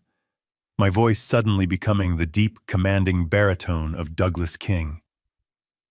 Do you know what the penalty is for coerced signature fraud in the state of New York? Vanessa froze. Her hand stopped moving. She looked down at me. I looked up at her. My eyes were clear. My face was stone. I smiled. What did you say? She whispered, pulling her hand back as if she had touched a hot stove. I stood up. I did not stand up like an old man. I stood up fast and powerful. I towered over her. I said, you are under arrest, Vanessa. And then the library doors burst open. The library was silent except for the rhythmic ticking of the grandfather clock in the corner. It was a sound that used to comfort me, but tonight it sounded like a countdown. I sat behind my desk, the heavy oak barrier that had separated me from my competitors for decades. Tonight, it separated me from my executioners. I adjusted the lamp, angling the light away from my face. I needed the shadows. I needed them to see what they wanted to see, not what was actually there. I heard the heavy front door creak open downstairs, then the sharp click of heels on the marble floor. Vanessa. She walked with the entitlement of a woman who already believed she owned the place. Behind her, the heavier thud of Brandon's footsteps. And then a third sound, the soft rubber squeak of wheels rolling over the hardwood. They had brought him. They had actually dragged a dying man out of his hospital bed into the damp night, just to use him as a prop in their theater of cruelty. I slumped forward in my leather chair. I let my mouth hang slightly open. I relaxed the muscles in my face until I felt the skin sag. I began to tap my fingers on the desk, a nervous, erratic rhythm that signaled anxiety and decay. The library doors swung open. There they were, the wolves. Vanessa entered first. She was wearing a beige trench coat that was belted tightly at the waist. Her hair was perfect. Her makeup was flawless. She did not look like a woman who had spent the last 24 hours at her father's deathbed. She looked like she was arriving for a board meeting. Behind her, Brandon pushed the wheelchair. I looked at Gerald. The sight of him nearly made me break character. He was slumped to one side, his head lolling against his shoulder. His skin was the color of old ash. His eyes were open, but they were glassy, darting around the room with frantic terror. He was paralyzed, trapped inside his own body, unable to scream, unable to warn them that they were walking into a lion's den. "Dad," Brandon said softly, pushing the wheelchair into the center of the room. I looked up slowly. I squinted my eyes as if the dim light hurt them. I stared at Brandon for a long, uncomfortable moment. "Thomas," I whispered. "Is that you, Thomas?" Brandon froze. He looked at Vanessa, his eyes wide with alarm. "Dad." "It is Brandon," he said, stepping closer. "Thomas was your brother. He died 10 years ago." I blinked rapidly, feigning confusion. I looked down at my hands, which I kept shaking violently. "Brandon." "Yes. Of course." "Brandon. I am sorry. My mind is... It is like a fog."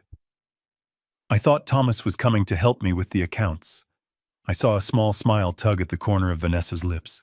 It was a predatory smile. My mistake had confirmed her theory. The drug or the stress or simply old age had finally broken me. She exchanged a look with Brandon. A look that said, "This is going to be easier than we thought." Vanessa walked toward the desk. She moved with deliberate slowness, like one would approach a frightened animal. "Hello, Douglas," she said, her voice dripping with fake honey. "We brought Dad. You wanted to see him, didn't you? You wanted to apologize." I looked at Gerald. I let my lower lip tremble. "Gerald." I stammered, pushing myself up from the chair only to fall back down as if my legs were too weak to hold me. "Gerald, I am so sorry." "The wine. I did not know. I would never hurt you." Gerald's eyes locked onto mine. There was a desperate pleading in them. He knew. He knew I was acting. He had seen me switch the glasses. He knew I was the one who did it. But he could not say a word. He could only make a low, gurgling sound in his throat. "Shh. It is okay, Daddy," Vanessa said, patting Gerald on the head as if he were a dog.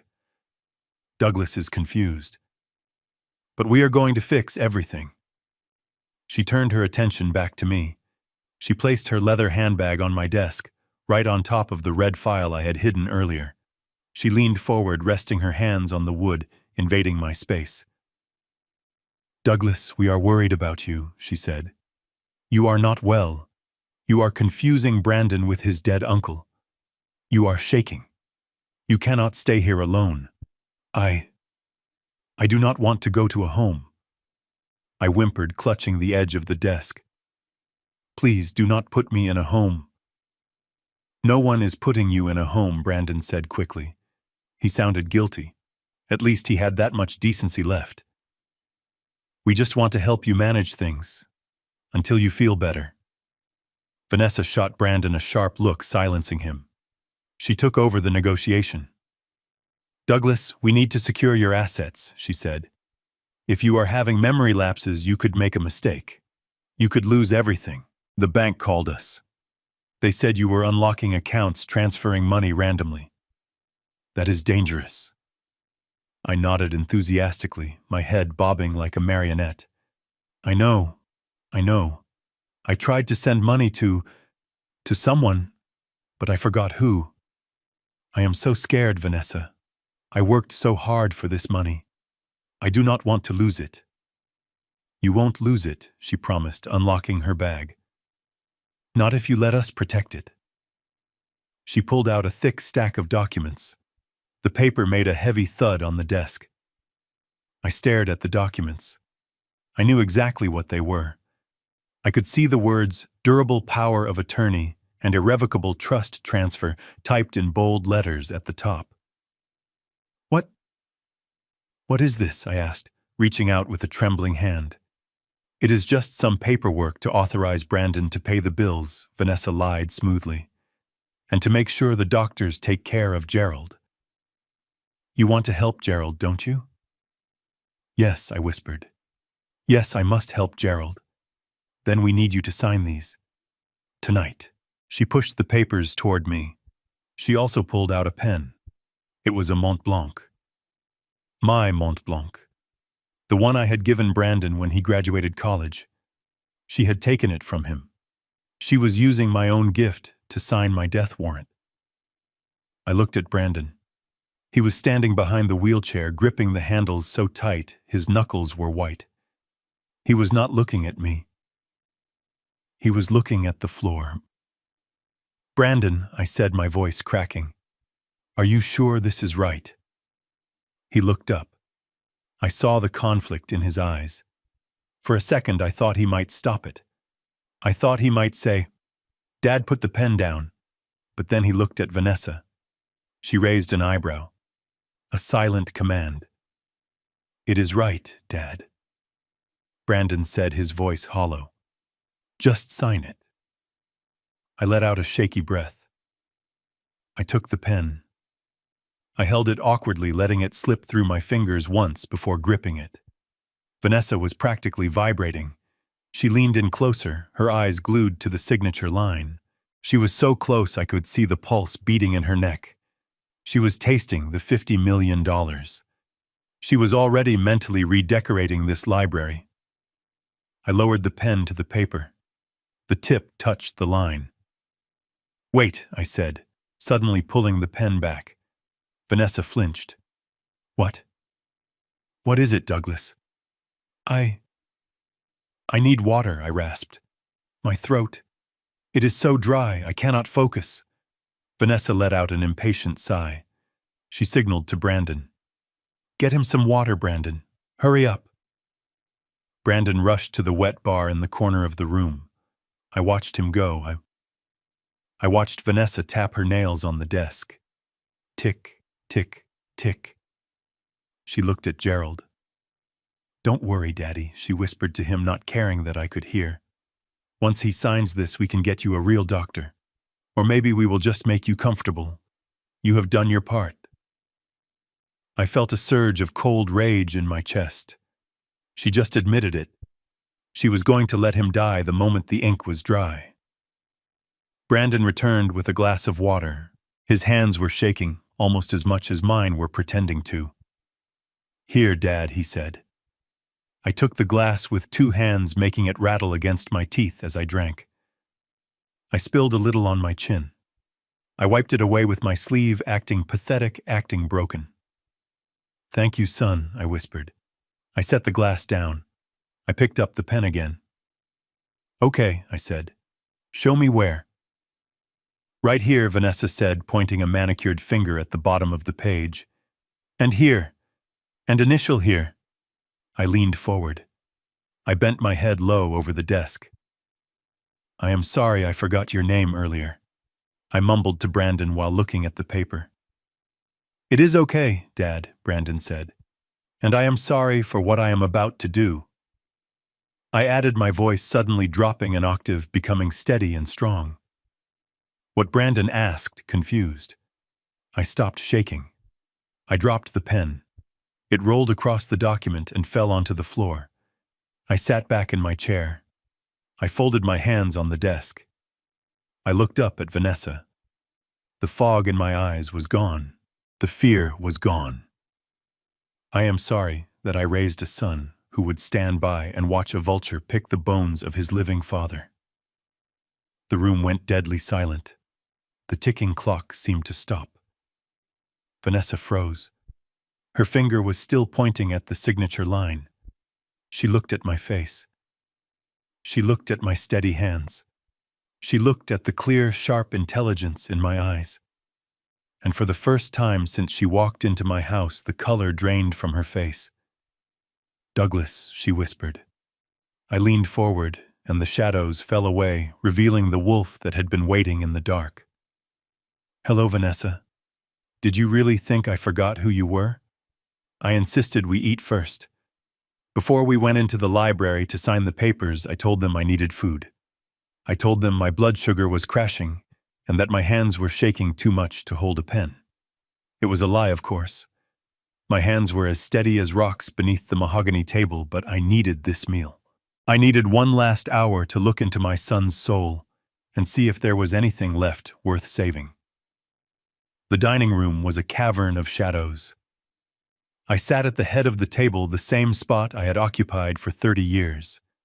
To my right sat Brandon, to my left, Vanessa, and at the far end of the table, like a macabre decoration, they had parked Gerald in his wheelchair. The atmosphere was suffocating. The air conditioning was humming, but the room felt hot with tension.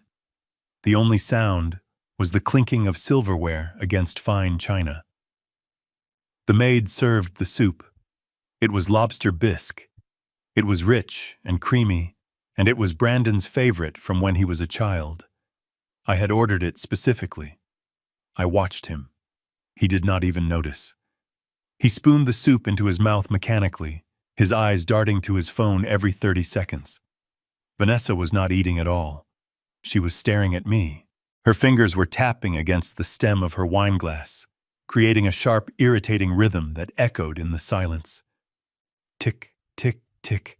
It sounded like a bomb counting down. "Douglas," she said, her voice tight with suppressed rage. "We really should get to the paperwork. The lawyers are waiting for my email. It is getting late and Dad needs to get back to bed." I looked at her with my wide, vacant eyes, pretending to be the confused old man they wanted me to be. "Please, Vanessa," I said, my voice trembling. "Let me enjoy this. It is so rare to have the whole family together. Even Gerald is here." I gestured to Gerald. His head was slumped forward. A line of drool was escaping from the corner of his mouth. Vanessa looked at him with pure disgust. She did not offer to wipe his face. She did not adjust his chair to make him more comfortable. She just looked at him like he was a broken appliance she could not wait to throw away. "Brandon," I said, turning to my son, "do you remember this soup?" Brandon looked up, his eyes blank. "What?" "No, Dad. It is just soup. Your mother used to make this." I continued, letting a note of desperate nostalgia creep into my voice. "On rainy days. Do you remember that trip we took to the cabin? The one where it rained for 3 days straight? You were 10 years old." Brandon shifted in his seat. He looked uncomfortable. He looked at Vanessa, seeking permission to speak. "I remember you caught your first fish that weekend," I went on, ignoring his discomfort. "It was a tiny little perch. You were so proud. But then you saw it gasping for air. You saw it suffering. Do you remember what you did, Brandon?" I waited. I wanted him to remember. I wanted him to remember the boy who cried because he did not want to hurt a living creature. The boy who made me throw the fish back into the lake because he said it deserved to live. I was throwing him a lifeline. I was giving him a chance to connect with his own humanity. Brandon sighed. He pushed his bowl away. The sound of the porcelain scraping against the wood was loud. "I do not know, Dad. That was a long time ago." "You threw it back," I whispered, leaning forward. "You said you did not want to win if it meant something else had to die. You had such a good heart, son. Such a kind heart." Vanessa let out a harsh laugh. It sounded like glass breaking. "Oh God, Douglas, stop it," she snapped. "This is pathetic. Brandon is not a child anymore. He is a grown man who needs to secure his future. He does not care about some stupid fish from 25 years ago." I looked at Brandon, waiting for him to defend the memory, waiting for him to tell her to shut up, waiting for a spark of the boy I raised to flare up and burn through the fog of her manipulation. But Brandon just looked down at the table. He picked up his wine glass and took a large gulp. "She is right, Dad," he mumbled. "We have to focus on reality. The past does not pay the bills." The words hit me harder than the poison would have. The past does not pay the bills. That was it then. The boy was dead. The kindness was dead. He had sold it all for a lease on a Range Rover and the approval of a woman who despised him. I looked at Gerald again. He was watching us. His eyes were wide and terrified. He was trying to say something.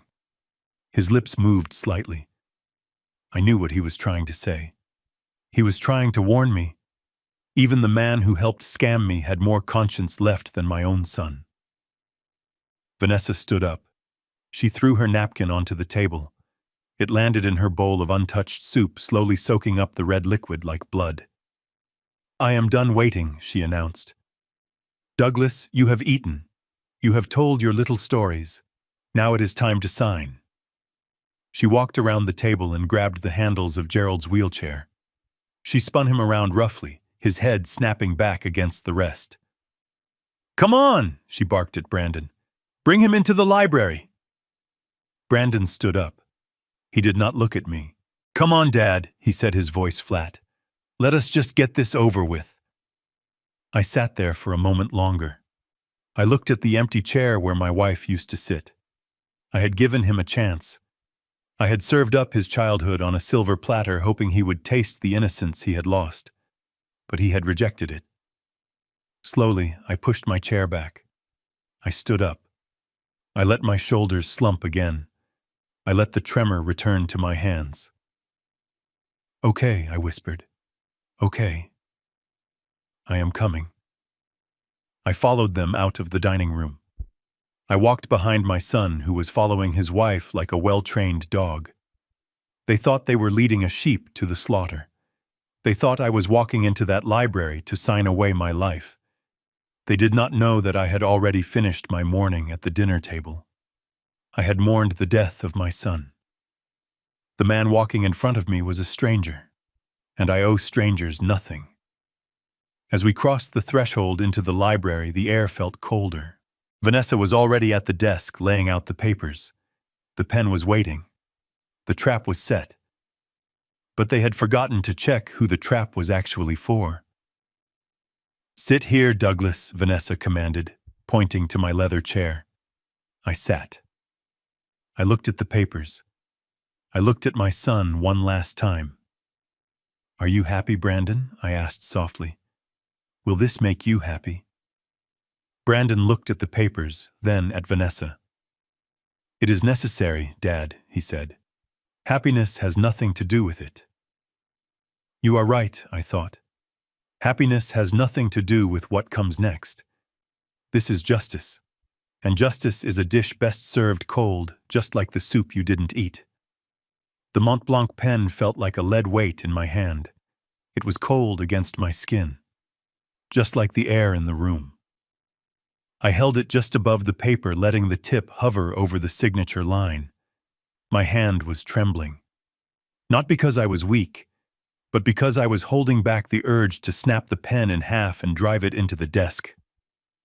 I looked at the document. It was a masterpiece of legal theft, irrevocable power of attorney, transfer of assets, medical proxy. In 3 pages, they had summarized how to erase a man's life. Vanessa was leaning over me. Her shadow fell across the desk, blocking out the light from the lamp. I could hear her breathing. It was fast, shallow. She was like a shark that smells blood in the water. She was so close to the kill she could taste it. "Sign it, Douglas," she whispered. "Just sign it, and you can go to sleep." I lowered the pen. The nib touched the paper. A tiny dot of black ink bled into the white page. But I stopped. I looked up at Brandon. He was standing by the window looking out at the darkness. He could not even look at me. He was a coward. A weak, pathetic coward who would sell his own father for a quiet life. Brandon. I rasped, my voice shaking. What about the employees? What about the company pension fund? I promised them they would be safe. Vanessa let out a sharp hiss of air through her teeth. She slammed her hand down on the desk. The sound was like a gunshot in the quiet library. "Forget about the damn employees, Douglas," she snapped. Her voice was no longer sweet. The honey was gone. All that was left was the sting. "They are fine. Everyone is fine. Just sign the damn paper." I flinched. I let the pen slip from my fingers. It rolled across the document, leaving a jagged black line before falling onto the carpet. "Oh, God," I whimpered, clutching my chest. "You are shouting. Why are you shouting, Vanessa?" My heart. It is racing. Vanessa stared at the pen on the floor. Her hands curled into fists. Her knuckles were white. The vein in her neck was throbbing. She was losing control. Her patience, which was thin to begin with, had finally snapped. "Pick it up," she ordered Brandon. Brandon turned around. He looked tired. He looked like a man walking to the gallows. "Vanessa, maybe we should wait," he said softly. "He is stressed. Look at him. He is shaking. Maybe we can do this in the morning." "No," Vanessa screamed. She did not just say it. She screamed it. Her face twisted into a mask of ugly, raw greed. "We are not waiting until morning. We are doing this now. Tonight. Before he forgets who we are again. Before he calls that lawyer Sullivan again. Pick up the pen, Brandon." Brandon hurried over and picked up the pen. He tried to hand it to me, but his hand was shaking almost as much as mine. "Here, Dad," he said. "Please, just do it." I looked at my son. I saw the sweat on his forehead. I saw the terror in his eyes. He was not afraid of me. He was afraid of her. He was terrified of the woman he had married. I took the pen. I held it loosely. "I am trying," I whispered. "But my hand, it will not listen to me." Vanessa let out a guttural growl. She marched around the desk. She grabbed my wrist. Her nails dug into my skin. It hurt. It really hurt. But I did not pull away. I let her hurt me, because every bruise she left was another nail in her coffin. "You are going to sign this, Douglas," she hissed, leaning her face close to mine. "I do not care if I have to guide your hand myself. You are going to sign it." From the corner of the room, there was a sound. A low moan. We all turned. Gerald had slumped forward in his wheelchair. He was trying to lift his head. He was making a sound deep in his throat. It was a sound of protest. He was watching his daughter assault a defenseless old man, and even in his paralyzed state, he knew it was wrong. Vanessa turned on him. She looked at her own father with eyes that were black with hate. "Shut up," she yelled at him. "Just shut up, you useless old drunk," Dad Brandon said, shocked. "Vanessa, do not talk to him like that. He is sick." "He is not sick," Vanessa spat, pointing a finger at Gerald. "He is a burden. That is all he has ever been, a burden. I have spent my whole life cleaning up his messes, paying his gambling debts, lying for him. And now look at him. He is a vegetable." She walked over to the wheelchair. She grabbed the handles and shook it violently. Gerald's head snapped back and forth. His eyes were wide with terror. "You had one job," she screamed at her father. "One job. Sit there and look like a victim. But you could not even do that right, could you? You had to drink the wine too fast. You had to ruin the timeline. You are worthless." I sat there watching. My heart was pounding, but not from fear. It was pounding with rage. I was recording this. Every word, every threat, every act of abuse. She was destroying herself, and she did not even know it. She turned back to me. Her chest was heaving. Her hair was messy. The mask of the sophisticated socialite was gone. Standing there in my library was a monster. I looked at her. I made my eyes wide and watery. "Vanessa," I whispered, "you are scaring me. You are scaring Gerald." "I do not care," she shrieked. "I am done being nice. I am done playing the dutiful daughter-in-law. I want what is mine, Douglas. I want this house. I want the money. And I want you out of my life." She grabbed the back of my neck. She forced my head down toward the desk. She jammed the pen into my hand and squeezed her fingers over mine, crushing them against the barrel. "Sign," she commanded. I resisted. Just a little. just enough to make her push harder. I cannot see, I cried. It is blurry. Sign it, or I swear to God, I will put you in the worst nursing home I can find, she whispered in my ear. A place where they smell like urine and tie you to the bed. A place where no one will ever visit you. Do you hear me, Douglas? Sign the paper. I felt the tip of the pen digging into the paper. She was pushing so hard she was about to tear the document. Brandon stood there, frozen.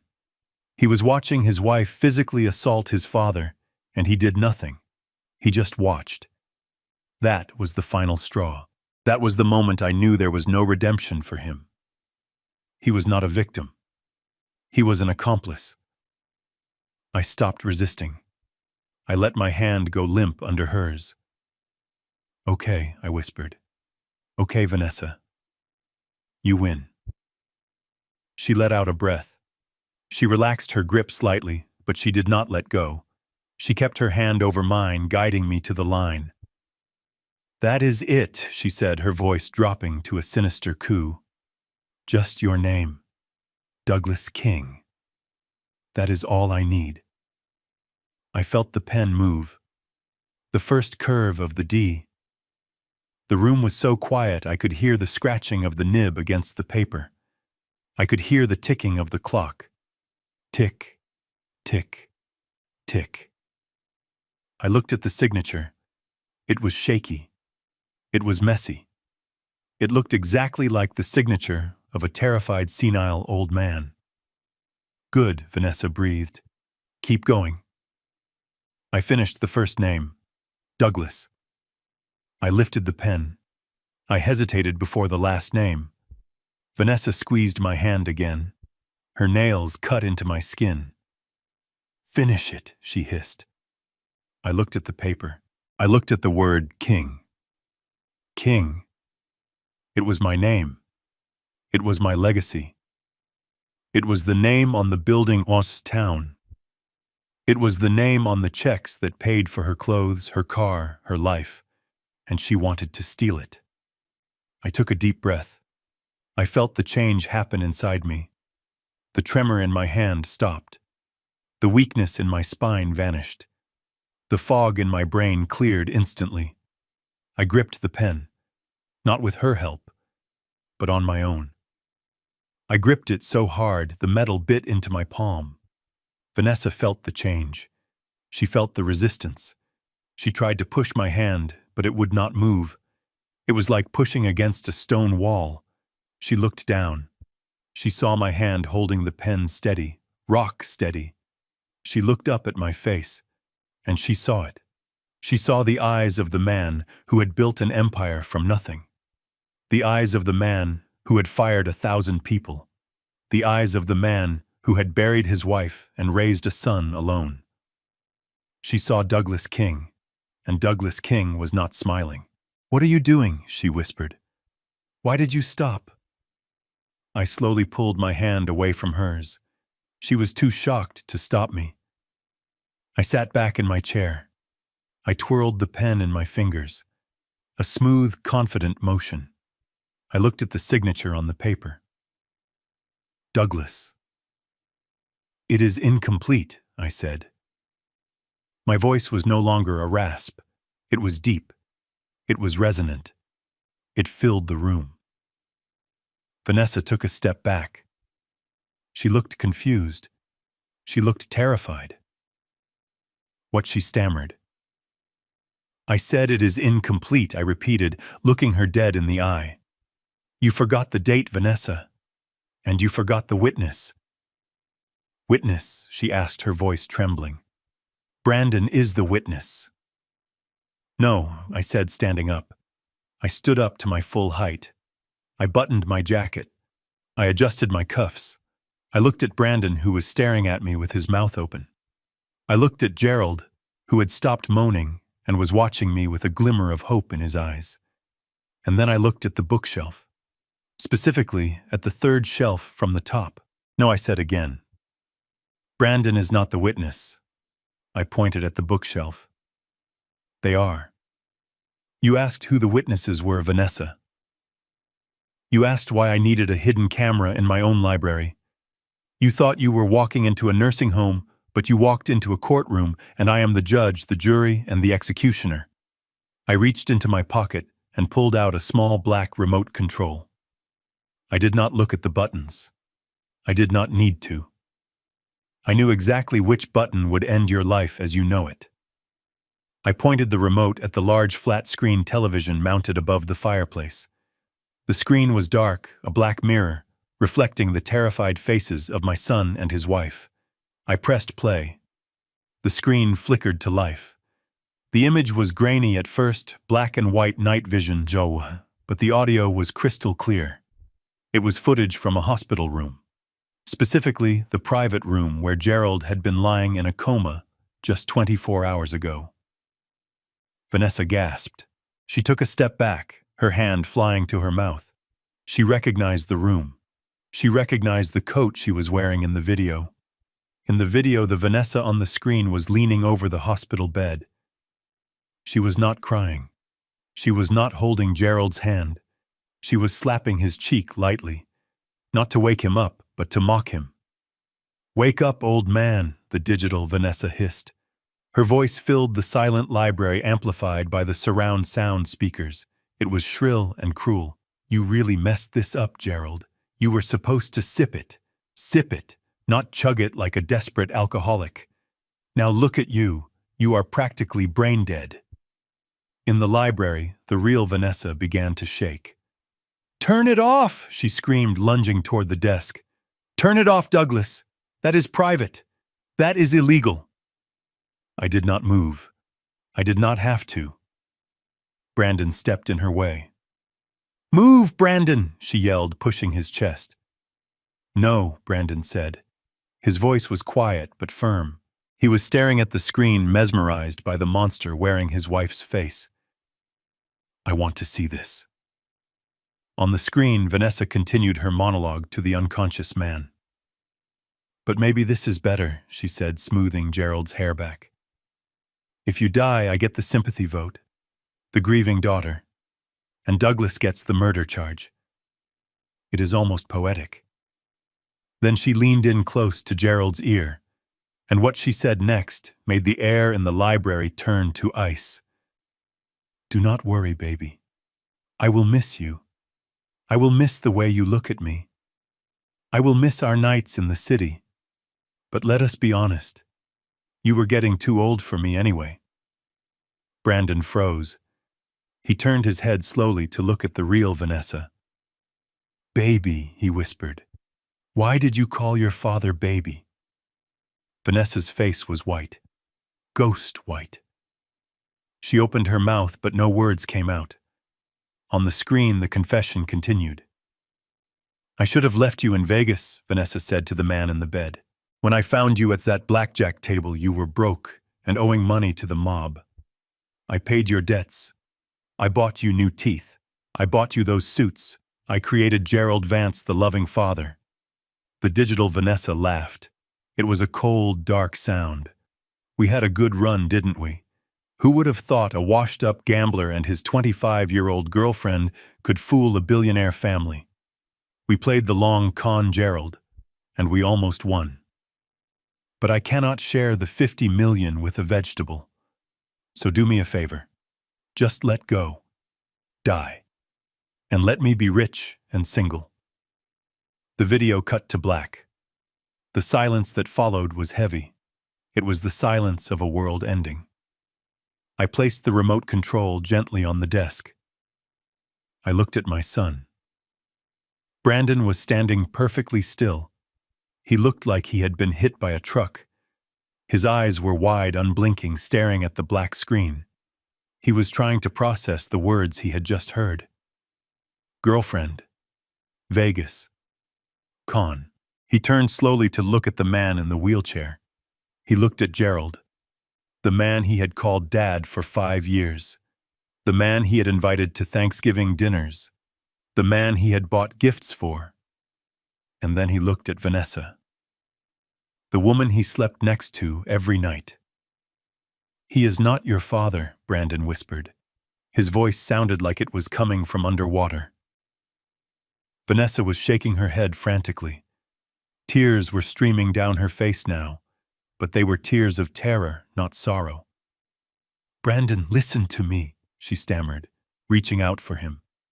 "It is not what it sounds like. I was upset. I was talking crazy. The stress made me say things I did not mean." "Do not touch me," Brandon roared. He flinched away from her hand as if it were covered in acid. He backed away until he hit the bookshelf. He looked sick. He looked like he was going to vomit. "You slept with him," Brandon said, his voice rising to a scream. "You slept with him and you brought him into my house. You introduced him as your father." He looked at me. His eyes were wild. "Dad, did you know?" I looked at my son with pity. This was the hardest part.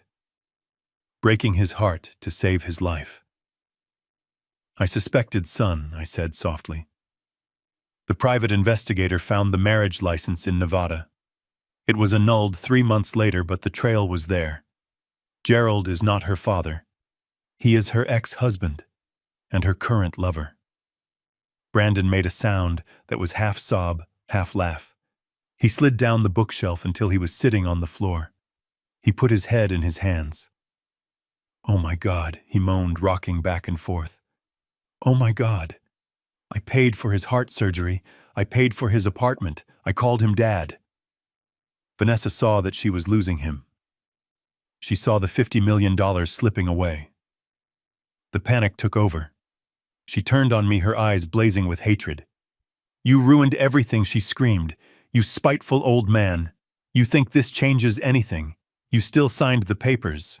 I have your signature. I have the power of attorney. The video means nothing. It is inadmissible.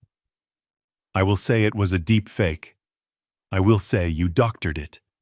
She grabbed the papers from the desk, clutching them to her chest like a shield. "I am leaving," she announced, backing toward the door. "I am taking these to my lawyer. You can rot in this house, Douglas. And Brandon, if you want to stay with this lunatic, go ahead. But I am taking the money." She thought she still had a card to play. She thought the signature on that paper was her golden ticket. I watched her back away. I watched her reach for the door handle. She had forgotten one thing.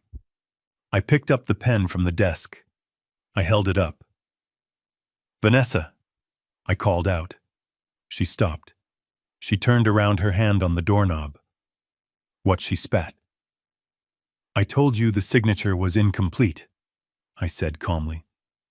"I told you that you forgot the witness." "I do not need a witness," she sneered. "I have the paper." I pointed to the wheelchair. I pointed to the man she had just admitted to leaving for dead, the man she had mocked, the man she had betrayed. Gerald's head was no longer slumped. His eyes were no longer glassy. He was sitting up straight, and he was looking at her. And the look in his eyes was not fear. It was pure, unadulterated fury. "I think your father has something to say," I said. Vanessa looked at the wheelchair and laughed. It was a high-pitched, nervous sound that grated against the silence of the library.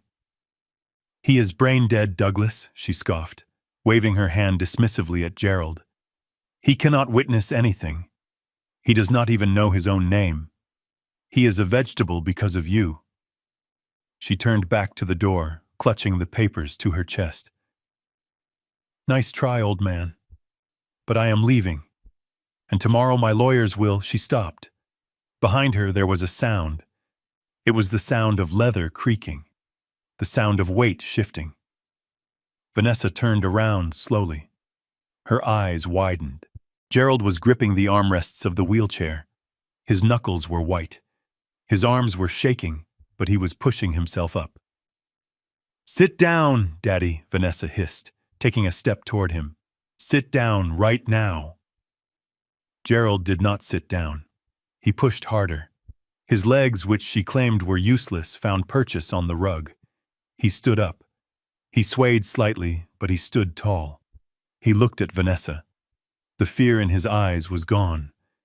It was replaced by a cold, burning hatred. "I am not your Daddy, Gerald said. His voice was raspy from the intubation, but it was clear. And it was loud. Vanessa dropped the papers. They scattered across the floor like dead leaves. You can talk, she stammered. I can talk, Gerald said, taking a step toward her. And I can remember. I remember the hospital room, Vanessa. I remember you standing over my bed. I remember you telling the doctor not to resuscitate me if my heart stopped. He looked at Brandon, who was cowering against the bookshelf. She tried to kill me, kid, Gerald said, pointing a shaking finger at Vanessa. She knew the dose she put in that wine was too high.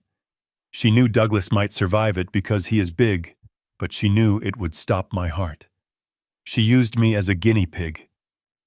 Liar, Vanessa screamed. She looked frantic. She looked like a trapped animal. He is lying, Brandon. The drugs messed up his brain. He is hallucinating. I am not hallucinating, Gerald shouted. He reached into his jacket pocket. I have the phone, Vanessa, the burner phone you gave me, the one with the text messages where you told me exactly when to fake the seizure, the one where you promised me 20% of the inheritance if I helped you frame Douglas. He pulled out a cheap flip phone and threw it onto the desk next to me. It is all there, Douglas, Gerald said, looking at me. The whole plan. She planned this for 6 months. She wanted you institutionalized and me dead. Vanessa looked at the phone, then at me, then at Brandon. She saw the walls closing in. She saw the $50 million evaporating. She saw prison bars. And then she snapped. She let out a feral scream. She did not run for the door. She ran for Gerald. You traitor, she shrieked, lunging at him. She was fast. She reached into her purse and pulled out a letter opener she had swiped from the desk earlier. She raised it, aiming for Gerald's chest. I did not move. I did not have to. Before she could reach him, the library shadows came alive. Sullivan stepped out from behind the heavy velvet curtains. 2 large men in dark suits stepped out from the hallway. My personal security team. One of them caught Vanessa's wrist in midair. He twisted it effortlessly. She cried out, dropping the letter opener. The other guard grabbed her by the waist and pinned her arms behind her back. Get off me, she screamed, kicking and thrashing. Get off me. Brandon, help me. They are hurting me. She looked at her husband. Her eyes were pleading. Brandon, do something. Tell them to stop. Brandon pushed himself off the bookshelf. He walked slowly toward her. He looked at the woman he had loved. He looked at the face that had lied to him every single day of their marriage. He stopped in front of her. He looked down at the scattered papers on the floor. The papers that would have signed my life away. He looked up at her. You called him baby, Brandon whispered. Vanessa stopped struggling. She looked at him, desperate to manipulate him one last time. Brandon, please. It was just a nickname. I was confused. I love you. Brandon reached out. For a second, I thought he was going to touch her cheek, but he reached past her. He grabbed her left hand, the hand with the 3-carat diamond ring I had paid for. He pulled the ring off her finger. It was tight, but he didn't care. He yanked it off, leaving a red mark on her skin. Ow! Vanessa yelped. What are you doing? I am getting a refund, Brandon said. He turned his back on her. He walked over to me. He placed the ring on my desk next to the burner phone and the toxicology report. I am sorry, Dad, he said. His voice was broken. I am so sorry. I looked at my son. He was crying. But for the first time in years, they were honest tears. I looked at Sullivan. Call the police, I said, and tell them to bring a transport van.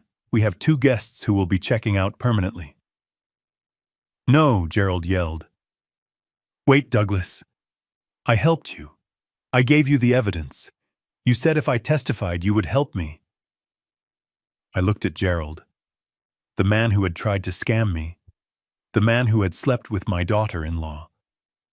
I picked up the burner phone. I said I would help you stay alive, Gerald, I said coldly. And I did. I just saved you from her. I nodded to the second guard. Cuff him too. But I am the victim, Gerald protested, as the guard slammed him against the wall. No, Gerald, I said, leaning back in my chair. You are just the accomplice who got caught. And in my house, nobody gets a free ride. Not even the witness. The room was filled with the heavy breathing of the security guards and the soft whimpering of the woman who had once ruled this house with an iron fist. Vanessa was pinned against the bookshelf, her arms twisted behind her back, but her eyes were still darting around the room, looking for an escape that did not exist. I picked up the red file from my desk. The file I had kept hidden in the safe. The file that contained the autopsy of a marriage that was dead before it even began. I walked over to Brandon. He was standing by the window staring at his reflection in the dark glass. He looked like a ghost.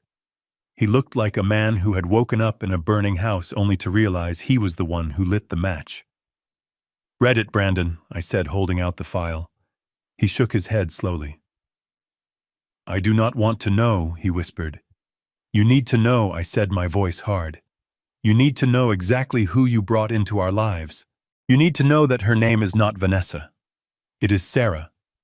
And she is not from a wealthy family in Connecticut like she told you. She is from a trailer park in Florida, and she has 3 outstanding warrants for identity theft and fraud. Vanessa let out a screech. Shut up, Douglas. Do not listen to him, Brandon. He is making it up. I ignored her. I opened the file and pulled out a photograph. It was a mugshot.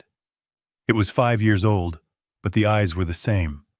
Cold, calculating, empty. She did not meet you by accident at that charity gala, Brandon. I continued, forcing him to look at the photo. She targeted you. She spent 3 months researching us. She knew where you shopped. She knew where you got your coffee. She knew exactly what kind of woman you wanted. I looked at Vanessa, who had stopped struggling and was now glaring at me with pure venom. She knew you were desperate for approval, I said. She knew you felt overshadowed by me. She knew you were the weak link in the King Empire, and she played you like a cheap violin. Brandon took the photo. His hands were shaking so bad he almost dropped it. He looked at the mugshot. Then he looked at the woman being held by my guards. Is it true, Brandon asked, his voice barely audible. Did you target me? Was any of it real? The vacations, the late-night talks, the vows. Was any of it real? Vanessa stopped fighting. She straightened her spine. She realized the game was truly over. There was no more money to be had, no more mansion, no more acting. She looked at Brandon, and for the first time she showed him her true face. It was a look of absolute boredom. Real, she scoffed. Brandon, look at yourself. You are a man-child living on your daddy's allowance. You have no spine. You have no ambition. Do you really think a woman like me would fall in love with a mart like you? The cruelty of her words hung in the air like smoke. I needed a mark, she spat. And you were the easiest mark I have ever seen. All I had to do was tell you that you were smart, that you were special, that your father did not appreciate you, and you handed me the keys to the kingdom. It was pathetic, really. Brandon recoiled as if she had slapped him. The physical slap at the hospital was nothing compared to this. This was a soul killer. She was stripping away every happy memory, every moment of intimacy, and revealing it to be nothing more than a transaction. You monster, Brandon whispered. Vanessa laughed. It was a dry, hollow sound. I am the monster, she said. You are the one who was willing to let your father be lobotomized just so you could buy a bigger boat. Do not pretend you have the moral high ground here, Brandon. We deserve each other. That was the breaking point. Brandon let out a cry of rage. He lunged toward her, but I grabbed his arm. I held him back. No, I said firmly. She wants you to hit her. She wants to be the victim again. Do not give her the satisfaction. I pulled my son back. He collapsed against me, sobbing into my shoulder, like he did when he was 5 years old, and scraped his knee. But this wound would not heal with a bandage. I looked at the guards. Get her out of here, I commanded. And take him too. I pointed to Gerald, who was still cowering against the wall. The guards began to drag them toward the door. Vanessa did not go quietly. She started screaming, cursing, swearing vengeance on our entire bloodline. I will write a book, she shrieked as they dragged her into the hallway. I will tell the world who you really are, Douglas King. You will never be free of me. I listened to her screams fade away as the front door slammed shut. Then there was silence. The library felt empty. The papers were still scattered on the floor. The pen was still on the desk. The evidence of the crime was everywhere. But the real crime was standing next to me. Brandon pulled away from me. He wiped his face with his sleeve. He looked around the room as if seeing it for the first time. I nearly killed you, he whispered. I sat here, and I watched her force you to sign. I knew something was wrong. I knew she was hurting you, and I did nothing. He looked at me with eyes full of shame. I chose a devil over my own father. I looked at my son. I wanted to hug him. I wanted to tell him it was going to be okay. But I could not lie to him. Not anymore. You did, Brandon, I said, my voice quiet but unyielding. You betrayed me. You betrayed yourself. And that is something you are going to have to live with for the rest of your life.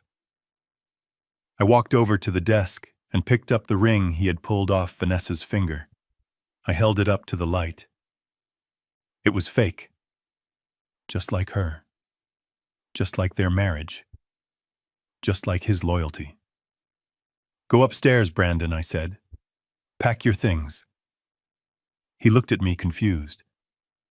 Pack my things, he asked. Where am I going? I do not know, I said, placing the ring back on the desk. But you cannot stay here. Not tonight. I need to clean this house.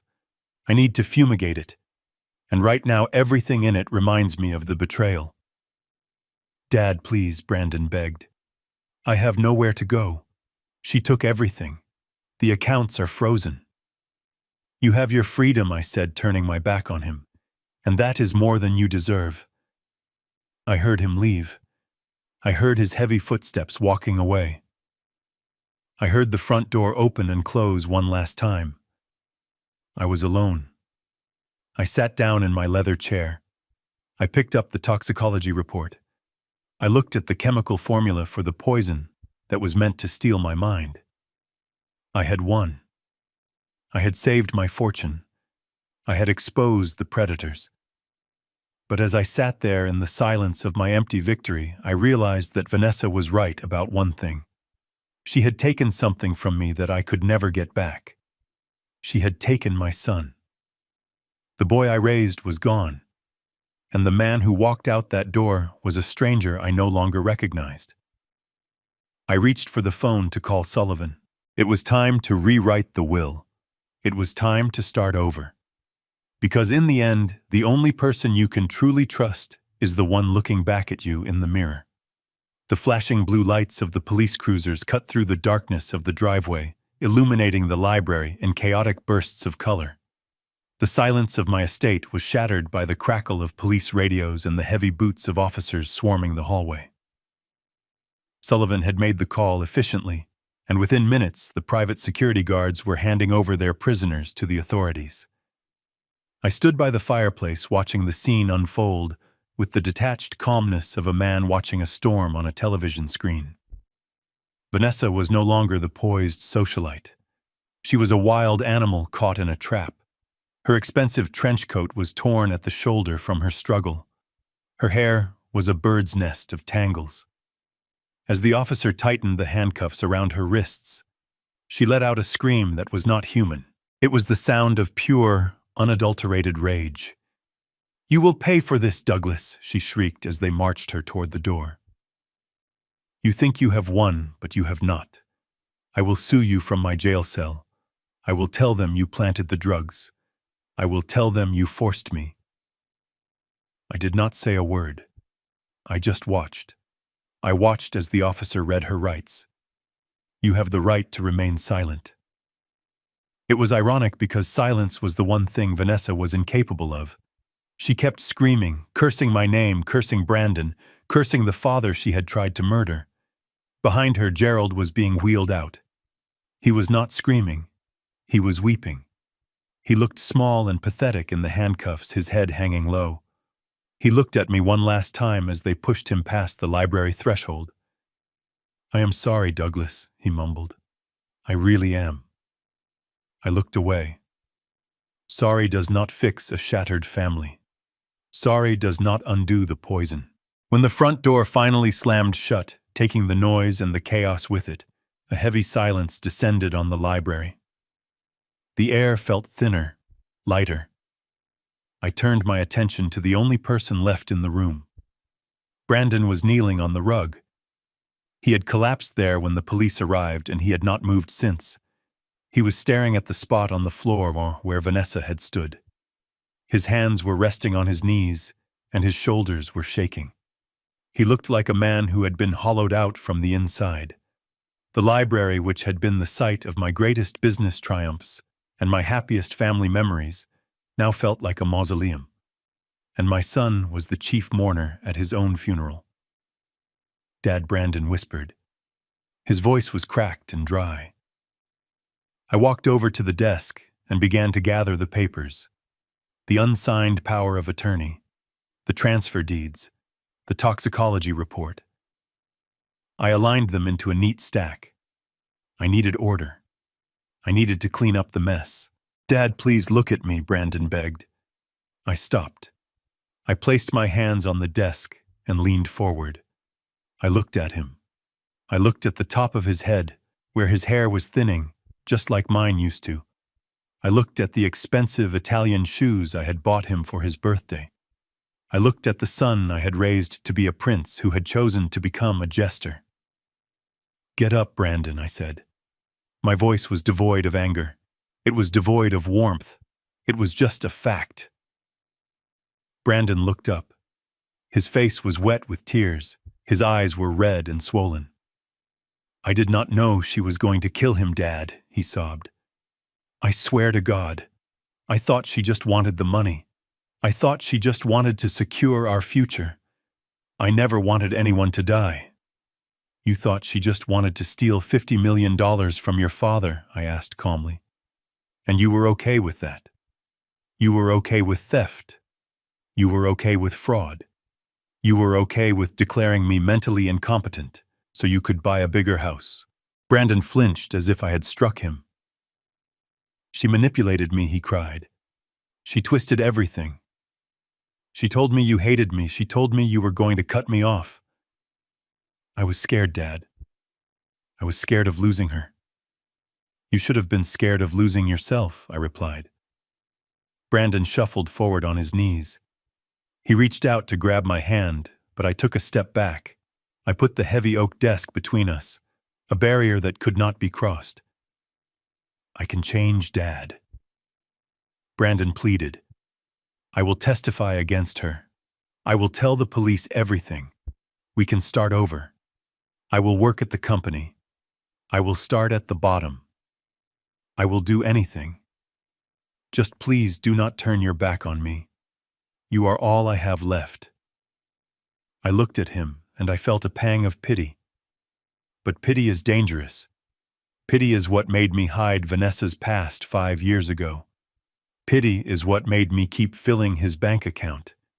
Pity had almost killed me. I picked up the phone on my desk. I dialed a number. "Sullivan," I said when he answered. "Is the car ready?" "Yes," Douglas Sullivan replied. "It is waiting outside." "Good. And Sullivan, call the locksmith and the real estate agent. I want this house listed by morning." Dad, Brandon gasped, standing up. "What are you doing?" You are selling the house. I hung up the phone. I looked at Brandon. I am not selling it, I said. I am donating it. Donating it. Brandon repeated, his mouth hanging open. Yes, I said. I am donating the estate to the state of New York. It will be converted into a rehabilitation center for victims of elder abuse. I think it is fitting, do not you? But where will I live? Brandon stammered. I do not know, I said. And for the first time in 35 years, it is not my problem to solve. I picked up the stack of papers and the Mont Blanc pen. I walked around the desk. I walked toward the door. Dad, you cannot do this. Brandon cried, running to block my path. This is my home. You cannot just kick me out. I am your son. I stopped. I looked him in the eye. I saw the fear. I saw the entitlement. I saw the boy who never grew up because I never let him. You are my biology, Brandon, I said. But you are not my son. My son would have stopped her. My son would have protected me. My son died the moment you watched her force that pen into my hand and said nothing. I stepped around him. He reached for my sleeve, but his hand dropped before he made contact. He knew. He knew it was over. You have 1 hour to pack your things, I said without looking back. The security team will escort you off the premises. If you are not gone by then, they will remove you for trespassing. Trespassing, Brandon whispered. In my own house. It is not your house, I said, walking into the hallway. It never was. It was my house. You were just a guest who overstayed his welcome. I walked out the front door into the cool night air. The rain had stopped completely. The fog was lifting. The moon was breaking through the clouds, illuminating the long driveway. My town car was waiting. Sullivan opened the back door for me. Where to, Douglas? He asked. Take me to the city. Sullivan, I said, sliding into the leather seat. I have a meeting with the board of directors of the Children's Hope Foundation first thing in the morning. The foundation, Sullivan asked, closing the door and getting into the front seat. Yes, I said, as the car pulled away. I am transferring the $50 million to them. I want to create a scholarship fund for orphans. Children who have no one but still manage to make something of themselves. I looked out the window. I saw the silhouette of my mansion disappearing in the distance. I saw the light in the library window, where Brandon was likely frantically packing his bags, realizing that for the first time in his life, he was truly alone. I felt a weight lift off my chest. I had lost a son, but I had regained my dignity. I had lost a family, but I had found my freedom. The car sped up, heading toward the lights of New York City. I took a deep breath. The air tasted clean. It tasted like a new beginning. I am Douglas King. I started with nothing, and I ended with nothing but the truth. And that is enough. Before I go, let me leave you with this thought. We spend our whole lives being told that blood is thicker than water. That family comes first, no matter what. That you have to forgive them because they are your kin. But that is a lie. Family is not about whose DNA you share. It is not about a last name. And it is certainly not about who sits at your dinner table on Thanksgiving. Family is loyalty. Family is the people who stand by you when you are weak, not the ones who try to bury you. Family is the people who respect you enough to tell you the truth, not the ones who smile to your face while pouring poison in your glass. If you have people in your life who drain you, who manipulate you, who make you feel small, cut them off. It does not matter if they are your children, your parents, or your siblings. You do not owe anyone your sanity. You do not owe anyone your life. Sometimes the bravest thing you can do is walk away and close the door on the people who share your blood but not your heart. I am Douglas King, and I am finally free. If this story resonated with you, please hit that like button and subscribe. Share this with someone who needs to hear it. And tell me in the comments, have you ever had to choose between family and your own survival? Until next time, remember, the only empire worth building is one based on truth. Stay safe and watch your drink. We are raised to believe that family is a sacred bond that can never be broken. But the story of Douglas King teaches us a painful yet necessary truth. Blood is biology, but loyalty is a choice. When we tolerate disrespect and betrayal simply because it comes from a relative, we are not being noble. We are being self-destructive. True family are the people who protect you when you are vulnerable, not the ones who sharpen their knives. Never set yourself on fire just to keep someone else warm, especially if they are the ones holding the match. Your dignity is worth more than their approval. If this story made you rethink the meaning of family, hit that like button and subscribe for more tales of cold, hard justice. And tell me in the comments below. If you were Douglas, would you have left your son penniless or given him a second chance? I read every single comment. See you in the next story.